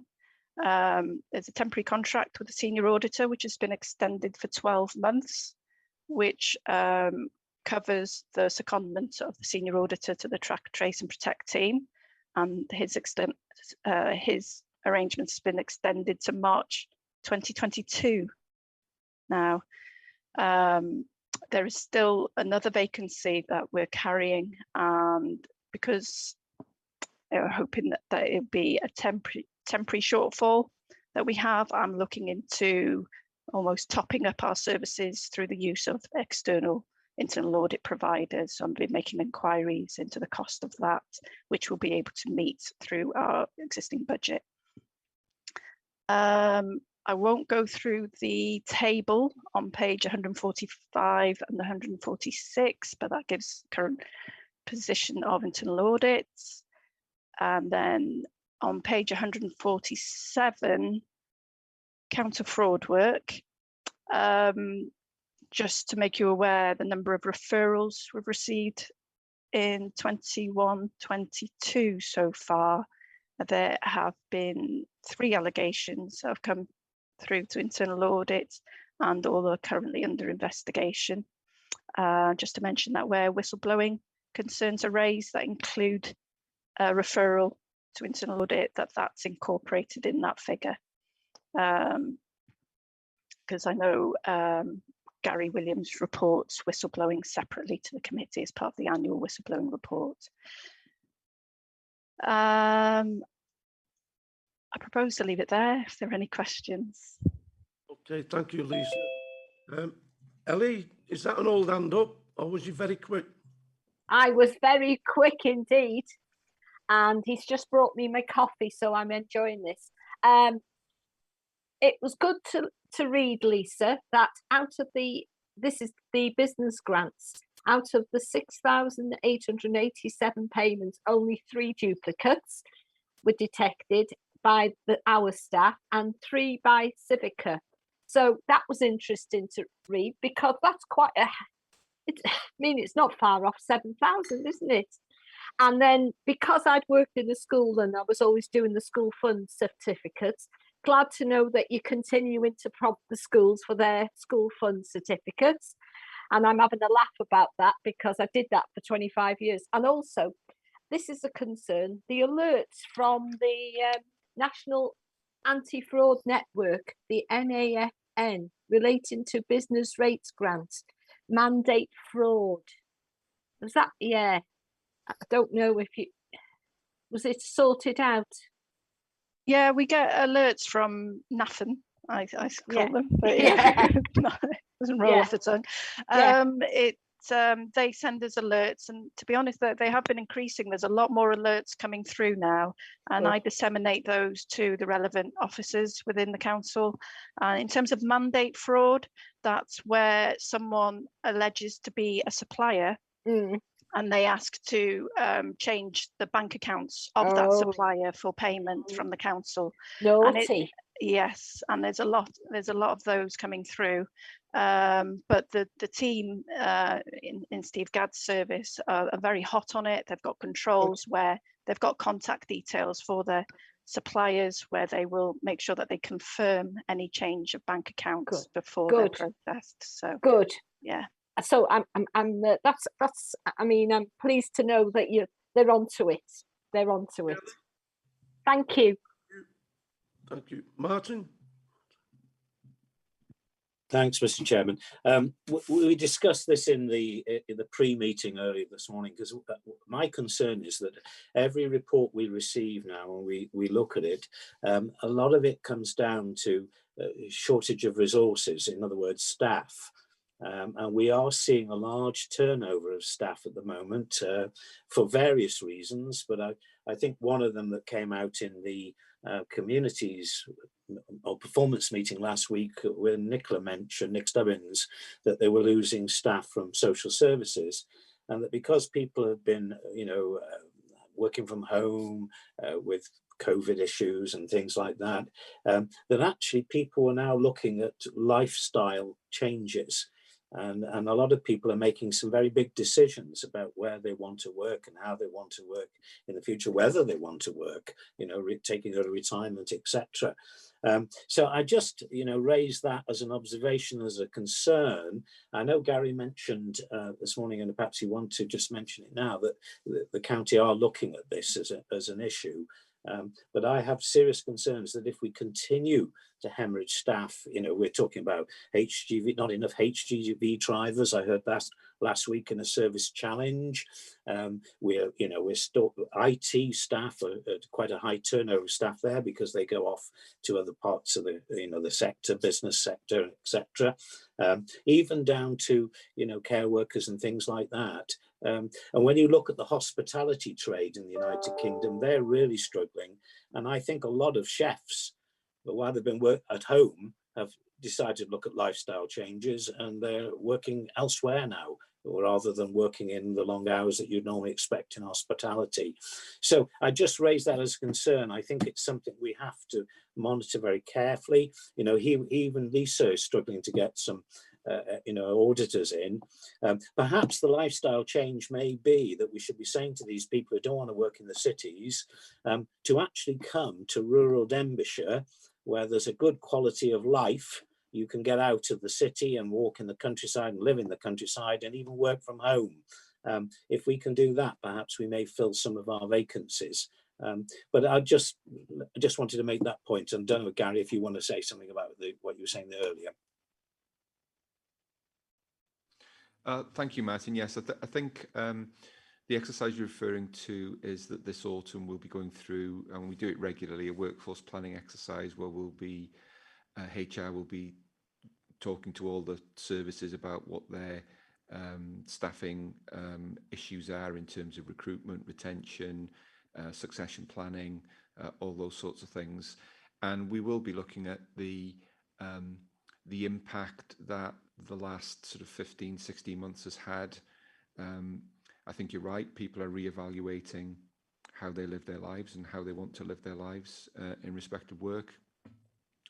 We also need to understand how the employment market will settle down, or whether some of the changes that are occurring are going to be permanent. So we do know that with the increase in remote working across the board, including the public and private sector, that people are able to fish in a larger pool where jobs are concerned, and it's possible for people to apply for jobs further afield because they don't need to consider relocation or extra commute, and it makes those jobs more attractive.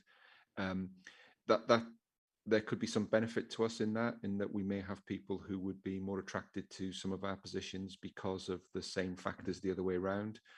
But yes, recruitment and retention is going to be an interesting issue for us over the coming period. And what we'll need to understand is whether the changes that COVID has brought about are permanent, semi-permanent, or transient. And I suspect they won't be transient, but we will be looking into that and seeing what we can do about some of those things. Okay, Martin.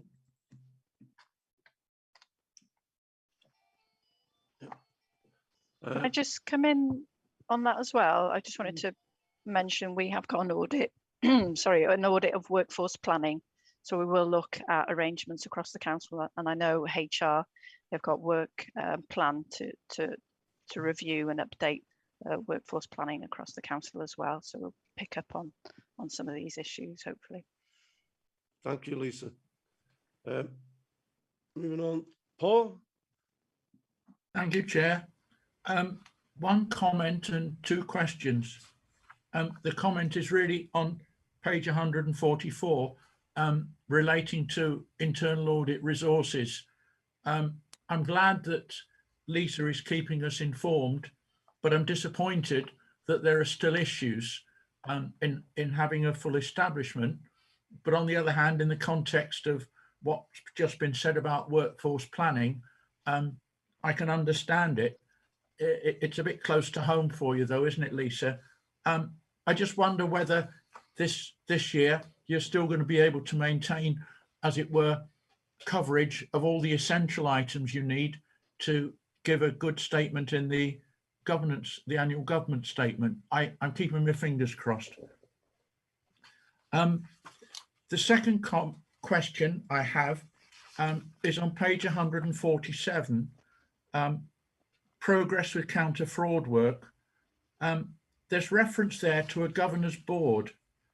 A question I have is this: given the issues that we've had with schools over the years collectively as a committee, I'd like an assurance that the governor's board is effective, specifically its role and responsibilities, membership and attendance. Is it possible if you just give a quick rundown on that, please?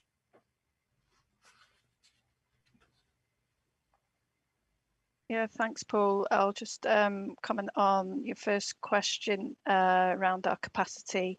Yeah, it is difficult to appoint senior auditors that are qualified, and also in a small team as well, where we're quite busy. It's someone ideally who can hit the ground running, which you know, Maeve is on the call, and she's done that for us. She's the one that we've appointed on a temporary basis, that we've just extended the contract.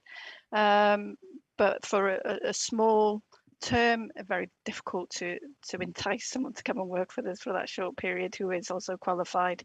So I have made inquiries with external providers of internal audit service, and trying to get a reasonable rate to be able to do that we can afford. But I did speak to someone yesterday, and it is likely that we'll be able to buy in an additional 100 days worth of audit to ensure that we deliver sufficient assurance work for this year for the annual governance statement. So yeah. I mean, in my view, that's essential. You've got to have adequate resources to do even the bare minimum.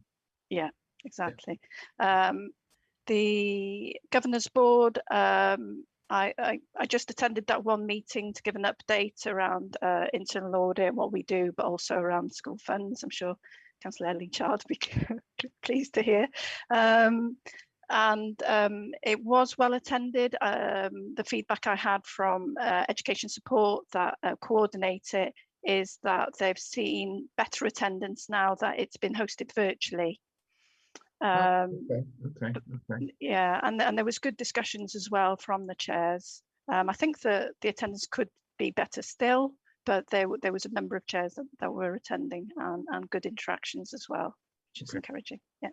Thank you for that. Thank you, Chair. Thank you, Paul.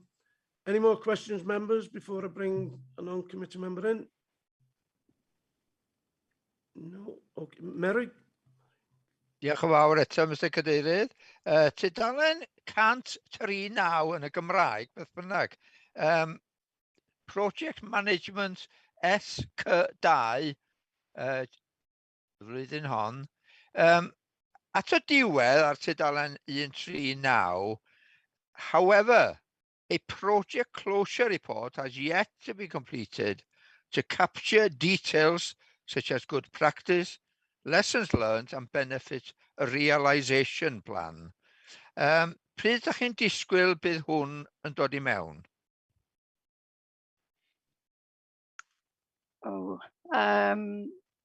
Cwestiwn da, dwi'n gwybod for y top o'm hen pryd am ni gytuno i'r... Sorry, Lisa. Mi fedrai ffindio allan I chi a na I yrru neges. Diolch yn fawr. Ia. Alla ti adael i'r pwyllgor wybod hefyd, ynde? Diolch yn fawr. Ie, diolch. Thank you, Mary. Paul, is that another hand up, or is it over? Yeah, sorry, Chair. One item I didn't mention. I raised the question of possibly this requirement to have an effective committee training session, given the discussion last time about additional Audit Wales reports coming through. I just want to flag it up because I don't think we should forget it. Okay, Paul. Lisa, do you want to answer that one? About additional training. Yeah, if the effective audit committee one. Yeah, I have made inquiries with Democratic Services who coordinated that, and I'll see where that's up to, because it should be that we can deliver that remotely. And appreciate there's 2 new members as well that would benefit from that. I suppose it's just in terms of timing and what we can do now in terms of perhaps a briefer update, considering there'll be a new council next year. So yeah, definitely still need to make sure that that's delivered, and we'll just consider how best to deliver that in terms of value for money, basically. Yeah. Okay, Paul. Thank you, Chair. Thank you. Moving on then, members, if we go to recommendation, that the committee considers the report content, assesses internal audit progress and performance, that the committee decides whether it needs further assurance on any of the audit areas to follow up progress with implementing the improvement action plans. Over to you, members. Are you happy with that? Yeah, we're happy. So Ellie's proposed. Yeah, Martin second. Martin second. Thank you. Moving on then to agenda item number 10, which is internal audit follow-up project management of the Queen's Building. It's pages 151 to 162. Mr. Chairman, could I suggest we have a 5-minute break? And yeah, if you want, we'll have it after this, but okay. Oh, right. Okay. 5-minute break now. 5-minute break, that would be great. Thank you. Yeah, I'll see you just after 12:30. Thank you. Just before we start, I've had a message that Lisa has got an update on for Merrick's question. Oh, thank you, Chair. Yes, I've just checked our report on SC2, and the agreed date for completing the closure report is the end of August 2021. 2021, sorry. Okay. Merrick, did you get that? I'm not sure whether he's back, you know. It'll be on the webcast if you want this. No. Well, it'll be on the webcast now anyway. Yeah, thank you, Lisa. Okay. Moving on then to agenda item number 10, which is the audit follow-up, the project management of the Queen's Building, pages 151 to 162. To receive an update on progress in implementing the action plan that accompanied the internal audit report on the project management of Queen's Building, which presented to this committee in January 21. I think Lisa's going to start, is it? And Tom Boot is with us, I believe. Okay, Lisa. Thank you. Yes, I just want to mention that this is a follow-up review. When we do the follow-up, we just look at the action plan and the agreed actions to implement any risk issues that were raised. And the follow-up identified that there'd been good progress in terms of addressing the action plan, with 8 out of the 12 actions being fully implemented. So all the major risk issues have been implemented, which is worth pointing out. There remains 4 actions that are in progress, and then mainly relate to the general project management system, VERTO, which is used, and also guidelines linked to that system. That's been delayed because the existing system was due to go out to tender. I understand that's just been completed. So we've extended provided revised dates for those actions, and we're due to follow up in December 2021. But following the results of our review, we do reassess the assurance rating that was given, and due to the number of actions and the progress with implementing the actions agreed, we now provide a medium assurance rating for this area. So we've attached the appendix, which is results of our reports, Just to point out, it's the last column of the table that shows the results of our follow-up activity. The previous 3 or 4 columns, even in terms of the agreed action, the original issue, and the manager response and target date, is what was lifted from the action plan from the original audit. Sorry, that might be self-explanatory, but I just thought I'd point that out. Thank you, Lisa. Tom, did you want to come in? No, I don't think I've got anything specifically to add on that, but I'm happy to take any questions on the project that members might have. Thank you, Tom. Any questions from members? The report self-explanatory, and as Lisa has gone through there and told us that those major risks have been dealt with. Martin's got a question. Thanks, Chairman. Just perhaps just a question of obviously the Verto system. Are you looking to replace that? That's the first question. And also, when we talk about access levels, what do you mean by that? What's involved? Okay, the Verto system was due for the contract was ended, so I understand the tendering process has been going on for a few months.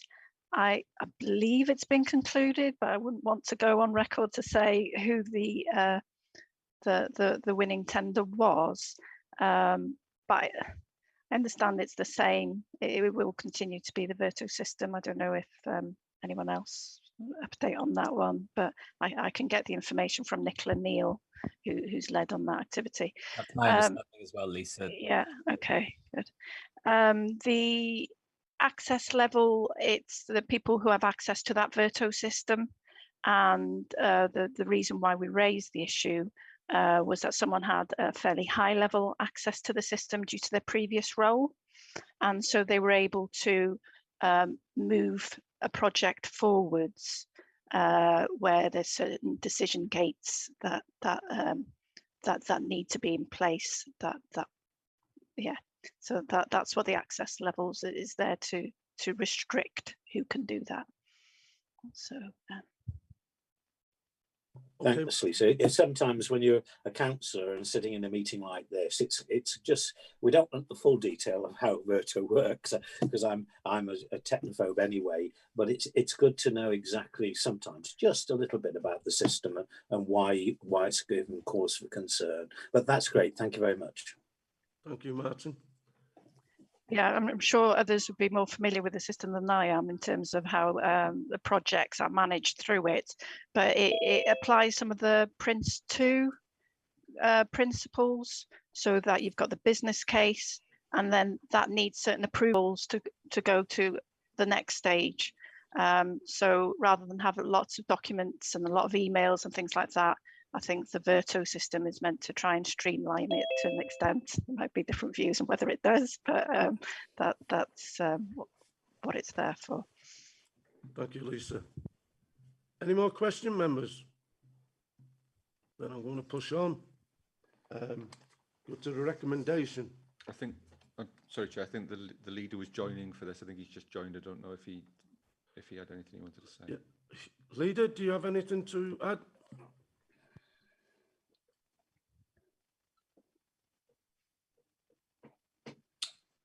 Hello. Hello.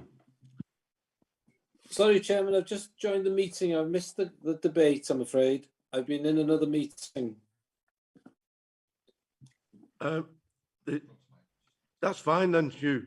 No problem. Yeah. Moving to the recommendation then.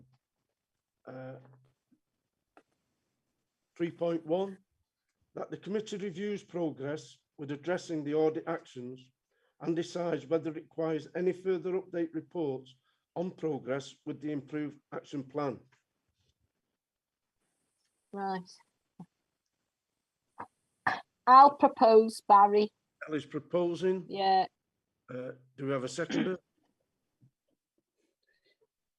Do we want another report, Barry? Yeah, Mr. Chairman. Yeah, just a quick question on that.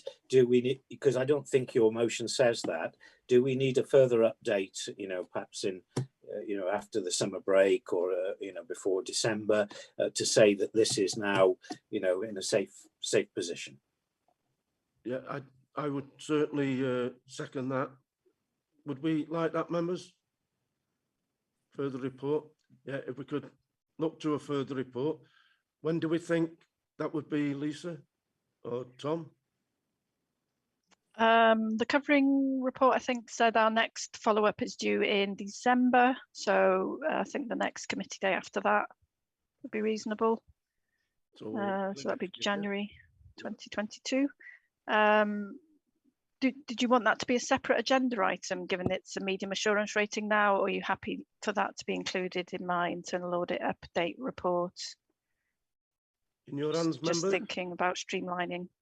It could be included in your report, Lisa. That's grand. Because if we're looking now at only 8 or 4 items outstanding.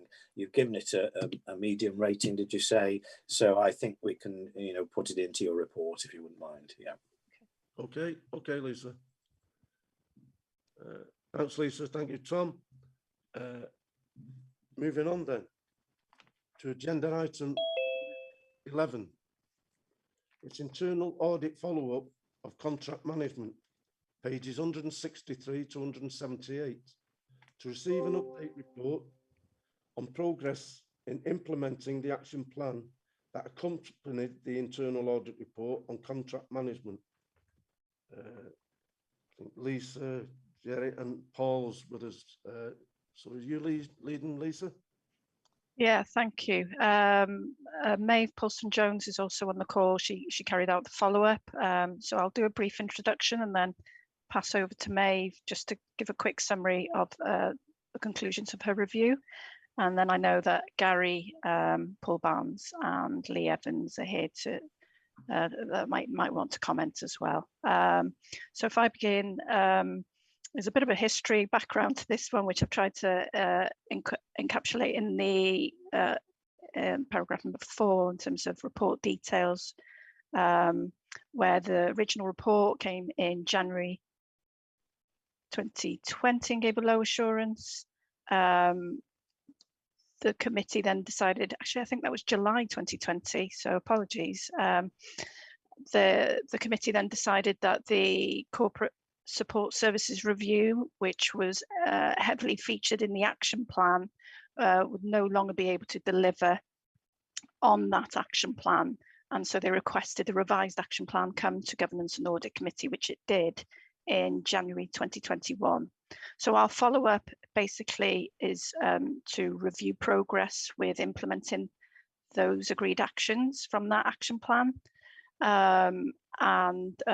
Based on that review, we provide an updated opinion and assurance rating.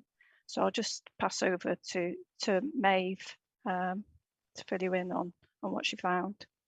Okay, thank you, Lisa. Can everyone hear me okay? Yes, happy Maeve. Yes. Okay, thank you. So as Lisa's mentioned, there is a bit of a history to this review. And there was a comparatively large number of actions included in the original review and revised action plan. And while a number of these had already been implemented and completed at the beginning of this year, there remains 7 of the 14 total actions. You're breaking up badly. I wonder if you could turn your video off. Okay.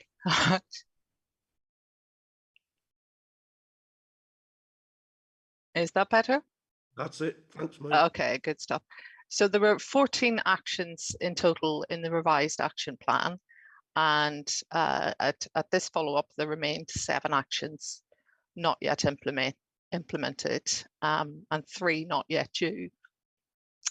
So revised action dates have been agreed to the 31st of October for those outstanding or not yet implemented. As we've noted in the report, the implementation of a number of the outstanding actions was largely contingent on the senior leadership's team's approval of the contract management framework, which had in fact been drafted earlier this year. And that framework didn't go to SLT as originally planned due to competing priorities in the earlier part of this year.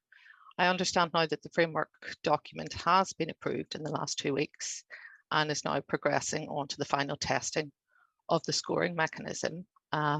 I don't want to steal the thunder of Gary and Paul Barnes in talking about the framework, but basically it sets out how to score and categorize contracts according to their criticality, so into 3 groups: critical, major and minor contracts. It also then provides detailed criteria for how to score contracts and sets out the tasks and responsibilities of the key contract management stakeholders based on the categorization of the contract. So I'm assuming Gary and Paul will speak to that in due course, but because that hadn't made its way to obtaining SLT approval, a number of the actions couldn't and didn't get implemented as a result. There's also, as we've set out in the report, ongoing capacity pressures and an overall lack of dedicated contract management resource, which has had a similar impact on the ability to roll out the bespoke training and oversight needed to implement some of the actions that aren't yet due. And I think the overall theme remains that overall responsibility for contract management still remains an issue, although I understand discussions are ongoing on dedicated resource for contract management as distinct from procurement. And then there were some actions that again were contingent on the approval of the framework in relation to using the contract management software that we have in place for setting out and identifying risks and tasks involved in the operation and management of contracts. So the functionality is certainly there, but this is very much dependent on implementation by services at the outset or at the procurement stage to get that up and running. So I think it's in train now that the framework has been agreed. So with the revised action by dates to the 31st of October, which the services have agreed are realistic, we propose a further follow-up for the November committee, but based on the overall limited implementation of the action plan, we are maintaining a low assurance rating for this.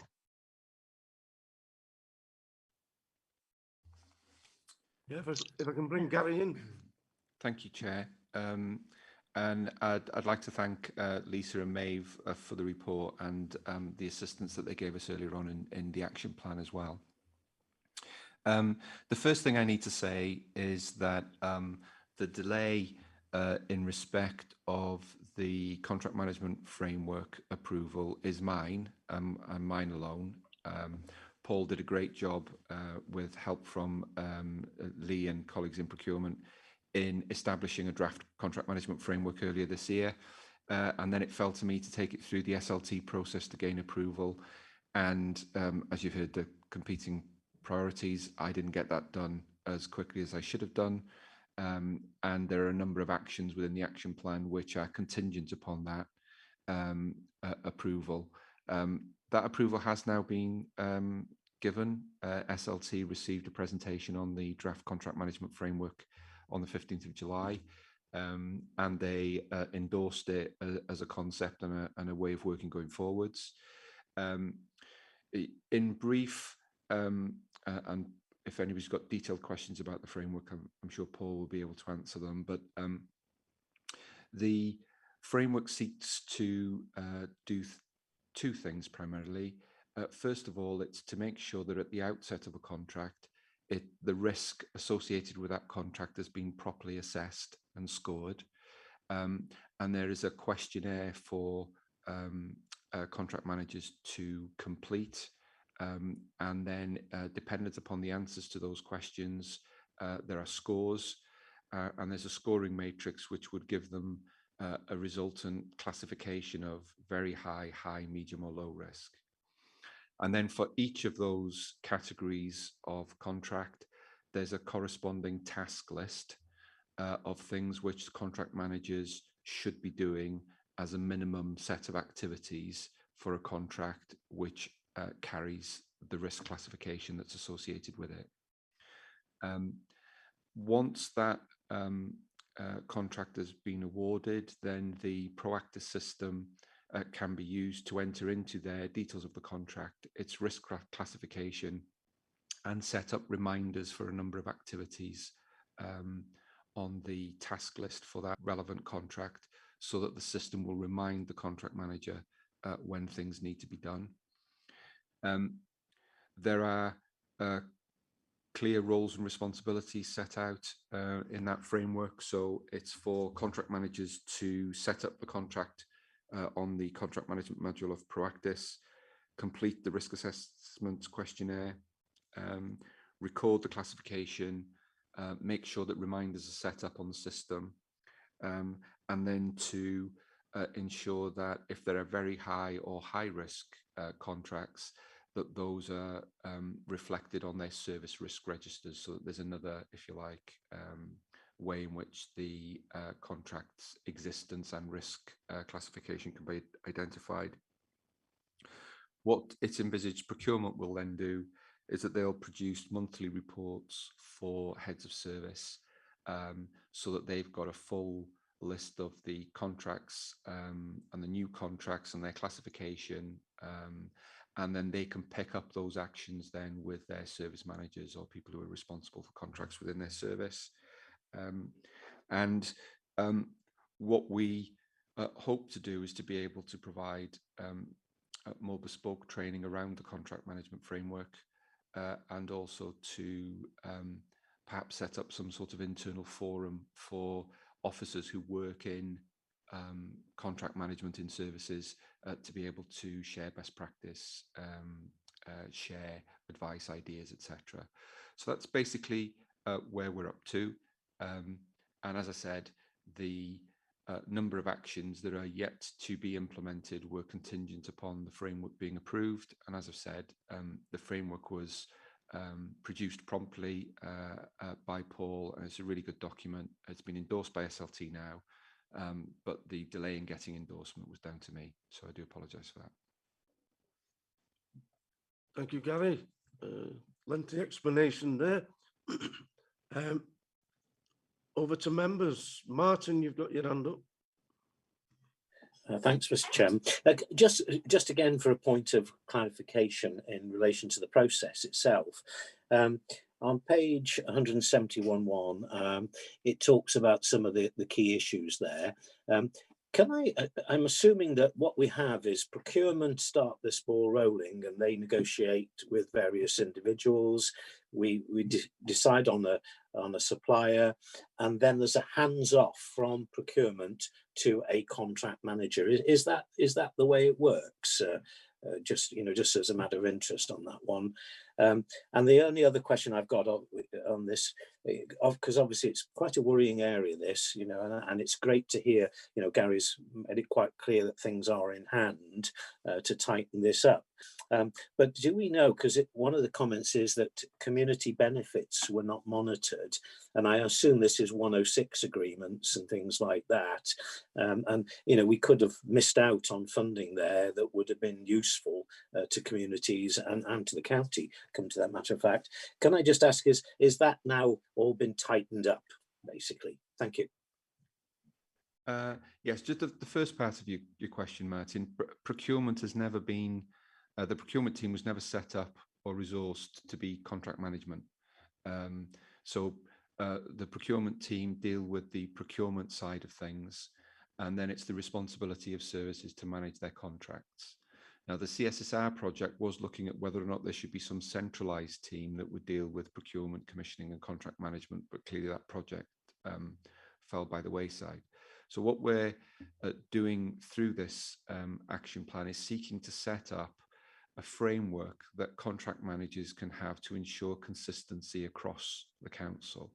Now, there are some really good examples of good practice in contract management, and Paul is one of those examples and is the author primarily of the contract management framework. So no, procurement were not involved in contract management previously. And what procurement have done is to provide some generic contract management training, and they can provide advice and assistance to contract managers in terms of the module on practice, which assists with contract management. But the doing of the contract management is down to individual services, and what we need to do is create a framework and an environment that makes it easier for them to be able to do that in a consistent way. In terms of the community benefits, the Community Benefits Hub is something that was an initiative that we brought forward. I always lose a year with COVID, a couple of years ago. And the idea there was to ensure that we had a consistent approach and a resource to advise services on the sorts of benefits that they could get out of their procurements, just to make, if you like, our public sector pound go further. And tied into that, there was an audit of Section 106 agreements, I think that's right, isn't it, Lisa, which felt that there was no sort of general oversight in respect of 106 agreements and monitoring the delivery of the benefits that were to accrue from there. And when we created the Community Benefits Hub, we included that as part of their remit. So the Community Benefit Hub is up and running now. It's fully staffed. And they're providing lots of advice to services on the sorts of benefits that they can ask for, and that in many cases suppliers are waiting to be asked for. They expect to be asked for it. So it's making sure that we're giving them advice that they can get stuff that's proportionate, but also that's connected to the subject matter of the contract. It can't just be a free-for-all ask. And they're also doing a lot of work with Flintshire collaboratively. Flintshire have a slightly different system. They use social value, we use community benefits. The idea was that where we're doing collaborative procurements, we need to be able to score the two things the same. Otherwise, we'd effectively be having to score the submission separately for each organisation. So there's a lot of work being done to make that work so that we can still procure jointly with Flintshire, and we can still each do what we want in respect to the community benefits or social value aspect of those contracts. So that's where community benefits are up to, and I know they're doing quite a lot of good work with services now to make sure that they've got the information they need to ask for the right sorts of community benefits when they're procuring. Gary, thank you very much for that. Actually, that's clarified more, because I always thought that community benefits may be 106 agreements on, you know, housing developments and things like that. So there's more to this than that actually meets the eye. So thank you for clarifying that. That's great. Thank you. Yeah. So for example, it could be the provision of apprenticeships or training. Certainly in the construction sector, we get a lot of community benefit out of that. It's requiring people to use local supply chains. It's all those sorts of things. And we're looking to sort of move that further along and align it with the council's corporate priorities, and to make sure that where suppliers are providing us with a contract, we're getting something else on top as well. Thank you, Gary. Thank you, Martin. Steve, you wanted to come in? Yeah, just briefly, Chair. I just wanted to stress that, you know, the model that we're looking at here, I think is an improvement on what was being proposed at CSSR. So, you know, the model is that we have a small resource in the corporate centre to help coordinate and help services deliver the framework and deliver contract management, and to monitor compliance, but the actual contract management will be still done in the services. So and you know, I always remember Peter Daniels and his monitoring of bus contracts. Sometimes this is best done in services. The services know their suppliers. They can pick up on, you know, small things. I always remember Peter Daniels saying that actually he started to get worried about bus companies when they didn't change their tyres as often as they did, or didn't clean their buses as often as they did. The little things that you pick up from managing on the ground. So I think it's a positive story about a model that we really do think can work, but it does need some extra resource just to do that, helping to coordinate and helping to give services the information they require and the training they require. And hopefully that will put us in good stead going forwards. But it's trying to get the best of both worlds, so capturing all that expertise that services have, but having a central coordinating role to help give us assurance that that work is being done properly. So I just wanted to mention, be a bit more, put a positive slant on it, I suppose. Thank you, Steve. Paul? Thank you, Chair. An observation rather than a question.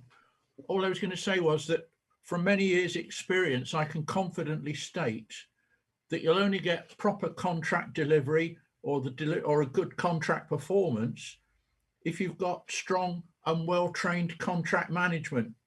It's a key control, and it's not good to rely on a so-called good contractor or a good supplier. It won't work. So I'm really pleased to see this being progressed. Thank you, Chair. Thank you, Paul. Good comments.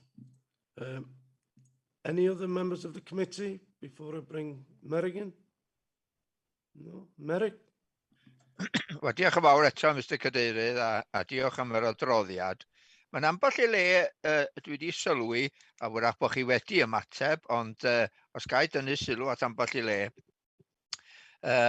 Tudalen 3 ydi o yn yr adroddiad glas.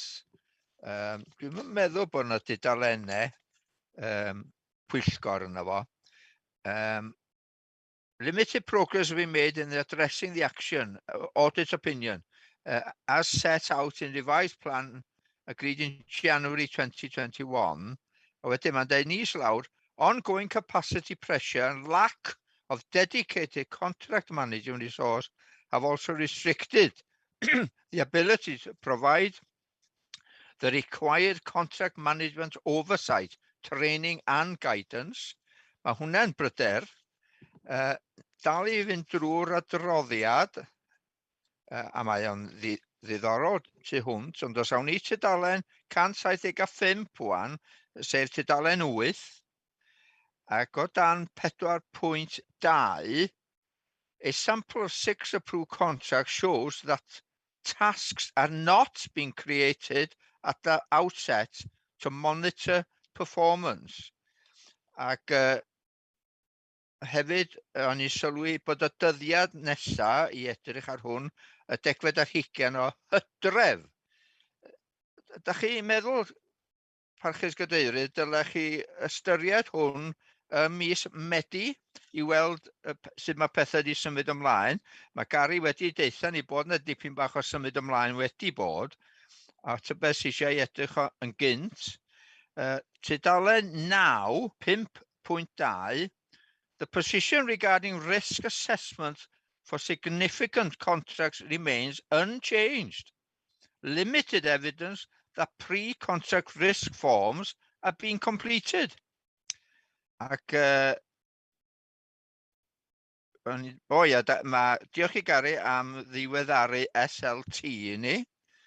Troi drosodd i tudalen 10, 177, adran 5.4, there are few examples of significant or strategic contracts being captured on service risk registers. Ni'n fawr bod hwnna'n bwysig i ystyried hynny. A dyn da chi'n sôn am 6.1 sydd wedi cael ei godi, a mae Gary Williams wedi ymateb chwarae teg. Ond dwi'n dal i gael trafferth efo arian cytundeb 1.6. Mae yna rhyw ddirgelwch yn y peth, pe mae'n dod i sgolion, os ydy'r fewn y peth, os ydyn nhw wedi dweud bod yr arian i fynd at ysgolion neu at yr ysgol leol, dydy o'm yn glir, a mae dipyn bach o drafferth yn trefnant ar y funud oherwydd hynny. Ond tybed ydy werth newid y dyddiad i edrych ar hwn pyn bach cynt. Diolch yn fawr, Mr Cyrrydd, da chi'n hynod o garedig. Yeah, Gary will come back to that, Merrick. Okay, Diolch. Na I ateb yn Saesneg os fedrai. In terms of resource, there is, as Steve explained, there hasn't been a centralised contract management resource. It's not been something that procurement have been resourced to do. And what we're looking to do is to provide some small centralised expertise that can guide contract managers in their own services, because as Steve said, they know their services best and they can probably pick up on issues in terms of contract delivery better than somebody who's a bit more remote from it. In terms of September, it's probably not a good look for the person whose fault it is for there to be a delay to ask that it not come back that quickly. But in all honesty, I don't think it's realistic that we will have been able, given the fact that we're now coming into the main holiday season with people being away, etc., that we'd be able to get anything back before the timescales that Lisa set out. They're challenging because clearly there are capacity issues both in procurement and in Paul's team in being able to push some of this out. But the key barrier was getting the approval of SLT, and now that that's been done, a number of those actions will flow from there. In terms of the points that you raise related to things like service risk registers and the assessment of risk, clearly those are things that are very important, have been identified, and the contract management framework that has been drafted up seeks to resolve and provide a framework where contract managers can feel confident in making those assessments, can feel confident in ensuring that their risk registers are updated. Because what we have to remember is that some managers will deal with contracts on a regular basis, but for some managers this won't be bread and butter for them. It will be something slightly different. And it's trying to make sure that whether you do a lot of contracts or only a small number of contracts, you're operating to a consistent corporate standard. And to be fair to those who don't do it on a routine basis, that there's somewhere they can go where there's clear advice and guidance, so that they can pick up a contract and feel that they've got an aid memoir, a checklist to make sure that they can operate that contract and manage it properly. So that's what we're trying to do. And as Steve said, that's probably better than having some sort of great big centralized hub doing it. But it will take time to embed that.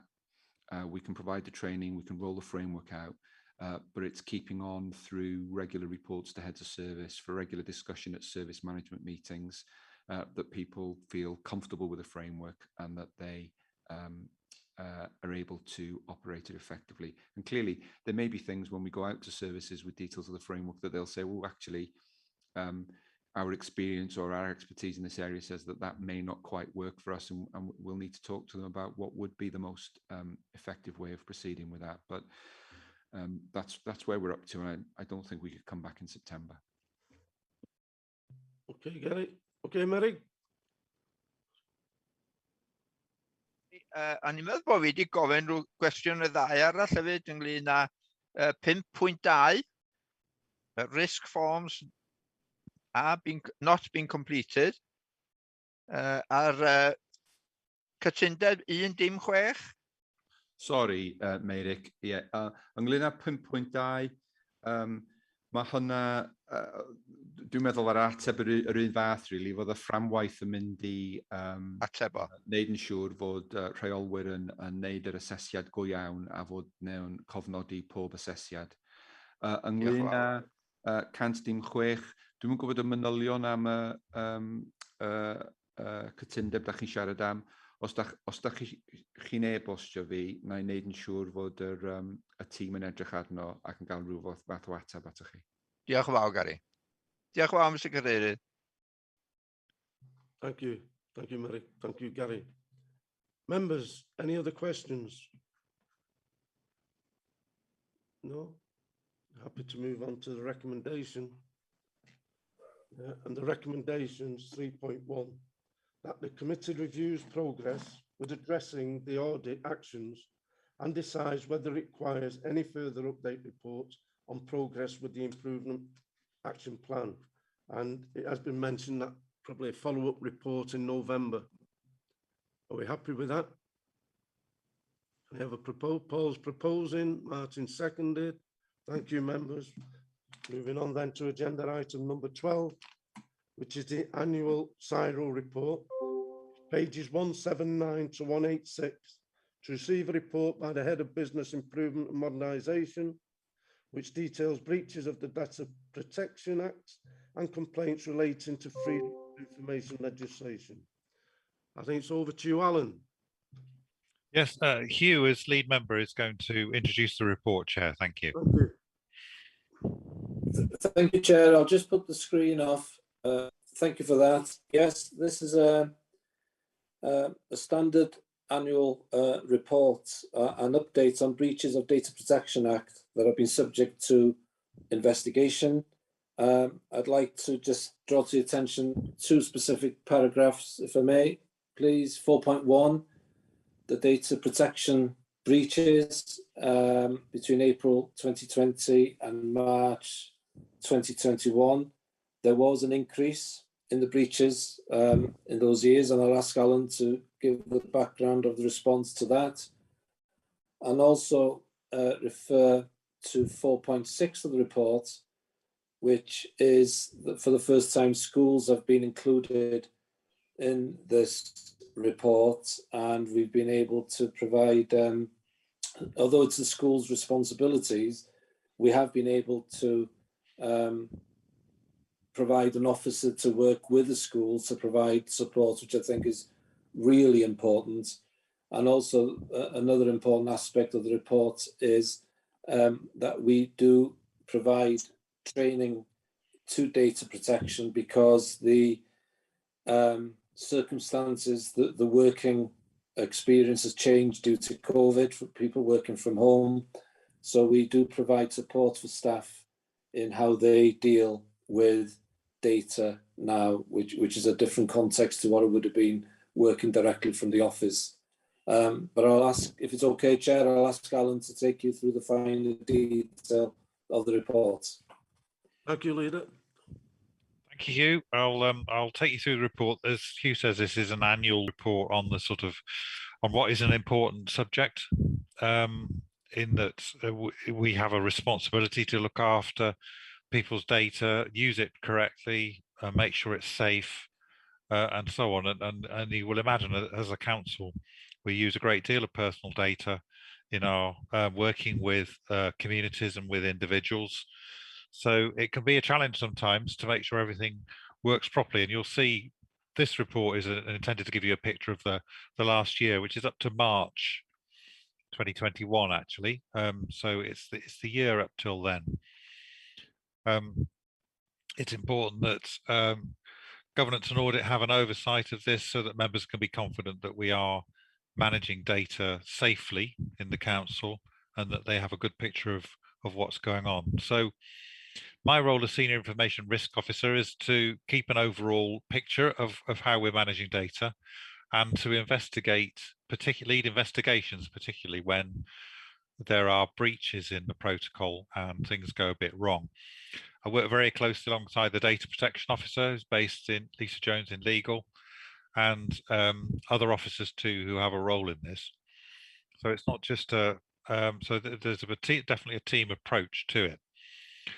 I think, as the leader has said, the report is different this year in that we're dealing with data protection breaches as before. I've also got information about FOI and EIR requests, which I'll come to. But and for the first time, we do have some information about schools, which is important as an important area where it's important to us as a council that goes well. So as I say, for the first time, we've got some information on that. But if I just wanted to take you first to data protection breaches. Now, these are important in that when things go wrong and we either lose people's data or we send it to the wrong place or we share it with the wrong people, We tend to worry about the reputational issue about that with the Information Commissioner, but actually it's always worth stating that that doing that can have a direct impact on people's lives. And so it's actually a very personal thing. If your data is shared wrongly or goes to the wrong place or so on. And this year, I'm two things. I'm glad to report that we haven't really had a serious breach this year in the year we're talking about, but we have had quite a lot more than we did the year before. As Hugh said, we had 22 data breaches in the year to 31st of March. The previous year there was only 13, so quite a big difference actually. And I've just seen a little table there about what's happened there, so you can just get an idea about it. 6 of those were where people had basically put the wrong documentation in an envelope, or they'd mixed it up with somebody else's, and somebody else's details had gone off just to somebody.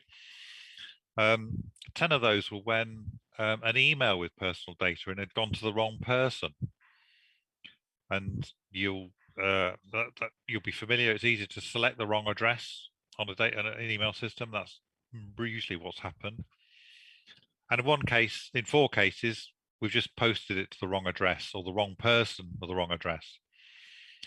So those are the sort of things that happened. You'll notice that none of them are losing 250,000 personal addresses like some of the public sector organisations have done, or you'll see in the news. So these are not massively serious, but they are important, and we've investigated every one of them to see what had happened and what we could do about it. I think the fact that they've become more common we've raised as an issue. I chair an information governance group in the council, and we try and take lessons learned from these investigations and understand what we can do about them. And I think the conclusion we've come to is that the reason for there being more incidents this year has probably been because people have not been working in their normal place. They've either been working at home or from other offices, or under different circumstances, as Hugh alluded to. And some of the systems we've had for checking have therefore not always worked. You know, in the offices, we've got systems where we buddy up, we check each other's mail addresses and things like that. That's been harder to do when people have been at home, and I think there's probably been more mistakes as a result. So we have thought about, we are taking some action to try and redress that. And those are, these are particularly in some areas of the council where more personal information is handled than others. So we've been working closely with those teams to think about how we can try and redress that balance. One of them is a really obvious one, is that you'll all be familiar with Microsoft emails. Is when you choose an email address, it suggests who you might be thinking of in order to help. It's a very convenient feature. But if you've got, for example, if I was trying to send an email to Hugh Leader, it would be relatively easy to send it by mistake to Hugh Hilditch Roberts, because they both start with H, and my email thing would suggest both. So that's the kind of thing that happens. The disaster, yeah, it could be a disaster, Hugh. Thank you. But you can see it's easy to do, and that's been the email containing personal data. That's broadly what's happened in nearly every case. Is that people have been in a hurry, they've allowed Microsoft to select the wrong address, and they've sent it to the wrong place. So we're investigating how we can limit people's choices, particularly into particular teams, so they have to make positive choices rather than get the machine to do it for them. We're also looking at how we can, if Microsoft can also get people to confirm that they want to send an addition to an external email address, so that we can get people to positively choose those, because 1 or 2 of these cases have gone to external addresses of people not in the council. So I think we might be able to do something about that. And we're also re-looking at the checking procedure that people that operate in offices where other members of staff check the posts you're sending out. So we're doing a number of things about it. Probably the biggest thing we're doing is that we have data protection training for all staff, and all staff completed the data protection training around 3 years ago now. What we've done as a result of this is we've reviewed the training package, which is online, and included a new section about effectively the dangers of home working and how you need perhaps to review your procedures, pay more attention, take care about particular things, in the light of the fact that we're doing a lot more of that now. And that training is in the process of being rolled out to all staff again, and all staff will be required to complete the training. So we're taking quite a lot of action to redress what seems to be an increase in data protection breaches. And that's essentially the job of myself and the officers I work with, is not so much to point the finger, but to work out what's got wrong and what we can do about it. So we're doing quite a lot about that. In terms of GDPR, pretty much all that work is complete now. And a lot of work over the last few years has gone into doing that. In terms of freedom of information, FOIs, environmental information regulations, EIR, and subject access requests, the levels of those are down this year. Overall, particularly FOIs have gone down. EIRs have gone up. We think that's because independent researchers haven't had access to our offices, which have been closed. And so instead of coming to do the research themselves, they're submitting environmental information requests. So we might expect that to change. The fact that FOIs have gone down, it might again be because of the pandemic and people haven't been at work so much. So again, we might expect those to level off. But as you can see, 2021 really bucks the trend in terms of overall inquiries, requests for information, because that's the first time it's gone down in quite a number of years. So I think we'll wait to see if that comes back up, and I imagine it probably will. It's taken us, our performance in responding to them is slightly worse again this year, and we think broadly those requests are handled by individual officers embedded within services, and we think probably the fact that we've taken slightly longer to find the information requested and to answer those requests is because of the general sort of dislocation of the pandemic. You know, people not being in the office, or people actually redeployed to other functions and dealing with perhaps more urgent things. Requests for review. People are, if we refuse to issue information or say we shouldn't, requesters are able to ask us to review that request. In about half of those, we did review it and issue the information, and in the other half we didn't. We've only had the Information Commissioner has been involved in 3 of those cases during the year, but only one of them was pursued in the end, and that was on a minor matter. So we've had pretty good arrangements with the Information Commissioner over the course of the year, and they haven't had any serious reason to sanction us, in fact. Schools 4.6, 4.7 tells us a little bit about what's been happening in schools. Obviously, they're working with us voluntarily, but it's useful to have that information, and we try and support them as best we can.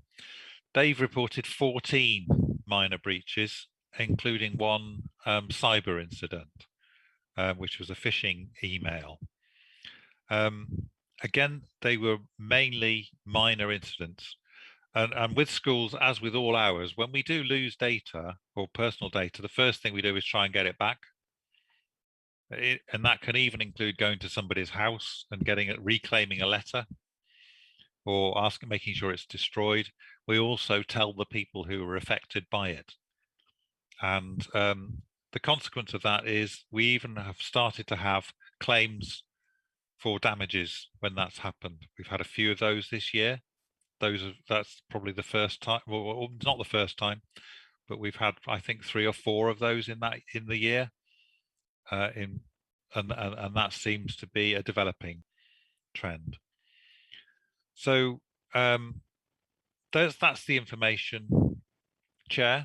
You get a reasonable picture of the overall thing. My overall opinion is that despite the breaches, they've all been minor.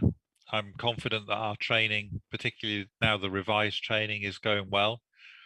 There's very good engagement from services with the process, in that services feel comfortable in reporting when things are going wrong. It doesn't turn into a witch hunt. What it is about trying to work out what's happened, how we can mitigate the damage, and what lessons we can learn. I think that's the most important thing. So I feel, on balance, we've got a pretty good system. We're not taking anything for granted in this. I'm trying to keep up to date with new things as they happen. But as I say, I think the main evidence is we've not really had to report any significant breaches to the ICO this year, which is I'm very happy about, and tells me that things are working reasonably well. Anyway, I'll leave that to the committee to decide, Chair. I'm sure the members may have other opinions, but that's all I was going to say on that. Thank you, Chair. Thank you, Alan, for a comprehensive run through on the CIRO. Members, it's over to you for questions. I see Martin with his hand up. Thank you, Chair. Alan, thank you for that. Was a very comprehensive report there, and I don't think I've got any particular questions on the report itself. But just as a point of information, freedom of information requests targeted at councillors. If somebody asks for copies of a councillor's emails or things like that, is it correct that the councillor cannot be told who has made that request against them?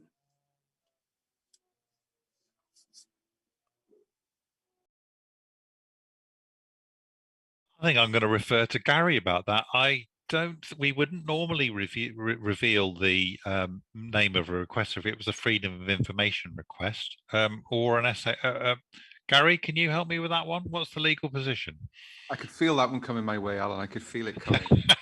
The position is that certainly in respect of freedom of information, it's supposed to be applicant blind. So they're not making a request against the councillor, they're making a request for information. And so who they are and what their motivation is irrelevant insofar as the freedom of information legislation is concerned. So yes, councillors' emails on our system would be caught by freedom of information. So it's always wise to be careful in how things are phrased when you're sending emails, because whilst there are a number of exemptions under the legislation that would allow us to not disclose information, embarrassment isn't one of them. So if you've written something that you would rather someone not see about them, then please don't write it in an email. Sound advice there, Martin. I think if you ever write anything that you think somebody shouldn't see it, then you shouldn't write it. And we always say that to officers as well, who often feel the same. Embarrassment. Yeah, quite. Thank you. Thank you, Alan. Thank you. Okay, Can I just say, Mr. Chairman, I'm always very careful, personally. Okay, Martin. Cheers. Paul, you want to come in? Thank you, Chair. Alan, it's a good, reassuring report, and thank you. 2 questions in relation to education and schools, if I may. On page 180, paragraph 4, you refer to an information governance group chaired by yourself. Does that include education and schools representatives as a matter of course, please? Yes, it does. When the officer was appointed, it was one of our immediate requests was that they should join the group, because I think our role with schools is, because they are their own data controllers, what we're trying to do is share best practice. the officer referred to works directly with them to advise them on how to manage things, and we try and share everything we're doing. Particularly, we did with GDPR when there was a lot of changes required. We shared our training and the forms we developed. So yes, very much involved and a vital part of it. Thank you. Yeah. Thank you, Chair. And the other thing is, I would like to think that the inclusion of data breaches in schools or any information in relation to data in schools is included in future reports from yourself, and that their inclusion this year is not a one-off. I just wonder how, or if as a committee, we can or should support them and let them know that their details have come to us as part of an overview, and to give them an assurance. We see schools specifically when things go wrong, but it would be nice, in my view, to encourage them that by participating with you, we're viewing things in the round and wanting to encourage and support them further. That's my view anyway. Yeah, I would agree with that. I think you're right. We sometimes see schools as when things go wrong and not when they go right, and I think understanding that we're all going through these same sorts of issues is a positive thing for them. So I'll talk to the officer who works with schools about perhaps how we could feed back our own experience through this report to them, so they can see that there's two sides to this. Well, other members of the committee may have a view, the chair specifically, but you know, it was only a thought from myself. No, I think it's a valuable thought. I'll shut up in a minute, Chair. But I would very much hope that the information from schools will continue to be part of this report, because I think it's an important dimension for members to understand. Thank you, Chair. Thank you. Yeah, thank you, Alan. Yeah, thank you, Paul. I think it's a real good point there. Any other members before I bring in a member outside the committee? No? Okay. Marek? Diolch yn fawr unwaith yr agor, Mr Cadeirydd. A diolch i'r arweinydd ac i Alan Smith am ei adroddiad cynhwysfawr. Ddiddorol tu hwnt, ydy gwir. Un o ddau o bethau os gai ofyn i Alan. E-bost, da chi'n deud y gwir ynglyn â anfon swyddog wrach anghywir neu'r enw anghywir. Mae di digwydd i mi, ond oedd o ddim yn beth drwg chwaith. Tybed, fasa modd i swydd y person sydd ar enw gael ei ddangos hefyd? Achos mae yna dipyn o Hughes a mae yna dipyn o Garys ac yn y blaen yn y rhestr. Y peth arall dwi wedi sylwi, a dwi'n yn gwybod ydy hwn yn gyffredinol, tydi'r glin iadur ddim yn codi yr enwa pen dwi'n rhoi nhw mewn. Mae'r glin lechen yn gwneud, sef laptop a'r iPad, ia. Ydy hwnna rhywbeth a chi'n gwybod rhywbeth amdano fo? A dyn, yn gyffredinol hefyd, a chi wedi bod yn defnyddio talfyriadau, ond ddim yn cyfeirio at yr adran. Ac dwi'n defnyddio papurau Cymraeg. Wel, pen da chi yn siarad yn Saesneg, dwi'n yn cofio beth yw'r cyfieithiad o'r talfyriad da chi'n ddefnyddio. 4.2, 4.3 ac yn y blaen. Felly, fasa fo'n gymorth jyst i ddweud pa adran da chi'n cyfeirio ato fo yn yr adroddiad. Ar ola un, be oedd o dwch? O, dyna fo, hwnna oedd o, dweud y gwir. Diolch yn fawr iawn chi. Diolch, Mr Cadeirydd.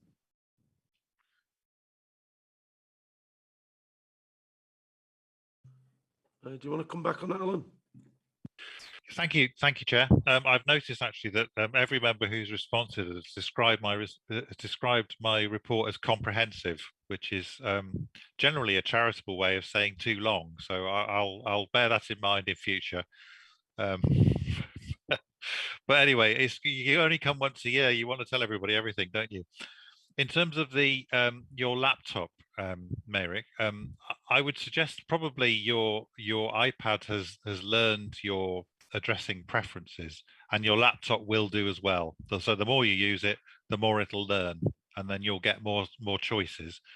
The issue about showing people's jobs and who they are, that is very relevant, and one of the things we're looking for with IT is how to make it clearer who you're sending something to, and showing their job would be part of that. Without going into the details, it's a bit complicated because we all use the same system, and we've got to. It's complicated, but we are definitely looking into ways of trying to do that. And apologies about the acronyms. You can see my report would have been several pages longer if I hadn't used some of them, but I attempted to put them in initially at the beginning to make them clear. But yes, I take your point. Following the report could be difficult with them, so apologies for that. Thank you, Chair. Diolch yn fawr iawn. Diolch yn fawr, Alan. Thank you, Alan. Thank you, Merrick. Late hand just gone up there. Julian? Yeah, it was just in response to Merrick's last question and Alan's answer.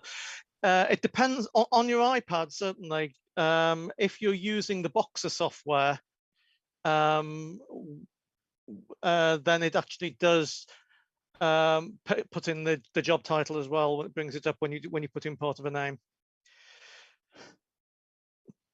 Thank you for that, Julian. Okay, members, any other questions? We'll go to the recommendation. And the recommendation is that the contents of the report are noted by the committee. And I think notwithstanding a comprehensive report again from Alan. Thank you, Alan. Thank you, Leader. Thank you, Chair.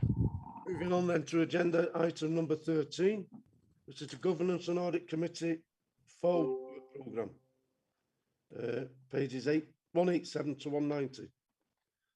Lisa, I know we've had mentioned that a couple of reports be brought back. I've got the contract management. We looked for November. I forgot the other one earlier on. Queen's Bench, I think. Oh, the Queen's, Chair. yeah. I think you were looking for a follow-up on Queen's Bench in January of 22, but that it would be part of Lisa's internal audit update. I think that's what members agreed. Is that a Freudian slip, Gary, reverting to your legal thing by referring to it as Queen's Bench? Oh, yeah, sorry. Yeah. I'll do it in Latin next time. Yeah. Paul, did you want to come in? Thank you, Chair. We did at the last meeting, right at the end of the minutes, page 13, say that we would include a quarterly update report from Audit Wales in the meeting to be held in September. Yes, we did, Paul, you're right. I think that is going in, isn't it, September, Lisa? Yeah, Audit Wales have already prepared that report, so it is available. It was just that I think the agenda was quite busy for this meeting, and so yeah, that's ready for the September meeting, if that can be included. And September is looking quite large. Is there anything else on the forward work programme? Chair, just to note the earlier decisions around final statement of accounts going in November.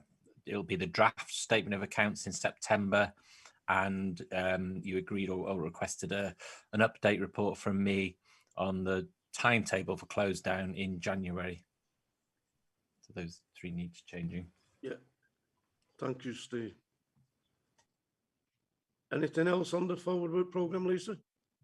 There should be, there's a health and safety should be on there somewhere that I can't see it listed. We normally get an update on health and safety and fire risk as well. That's it, and fire risk. So that needs to be included at some point, and the other bit is around the new responsibility of the committee to review complaints as per the Local Government and Elections Wales Act. So again, I think we need to include that at some point before the end of the financial year.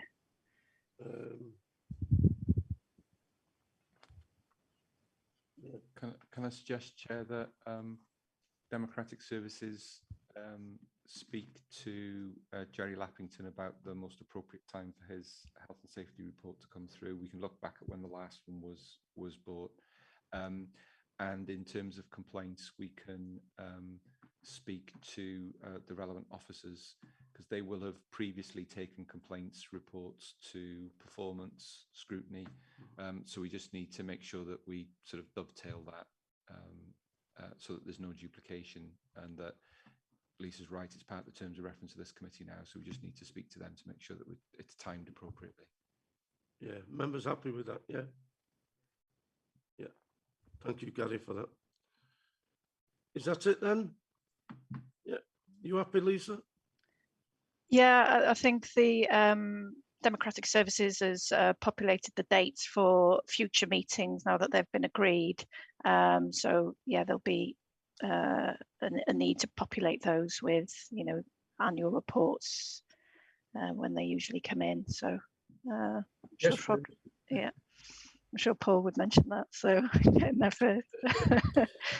Mr. Chairman, can make a plea if they are looking at dates for next year that our corporate governance meetings don't follow immediately after a full council, because there's always a lot of papers to read for full council and then a lot of papers to read for corporate governance.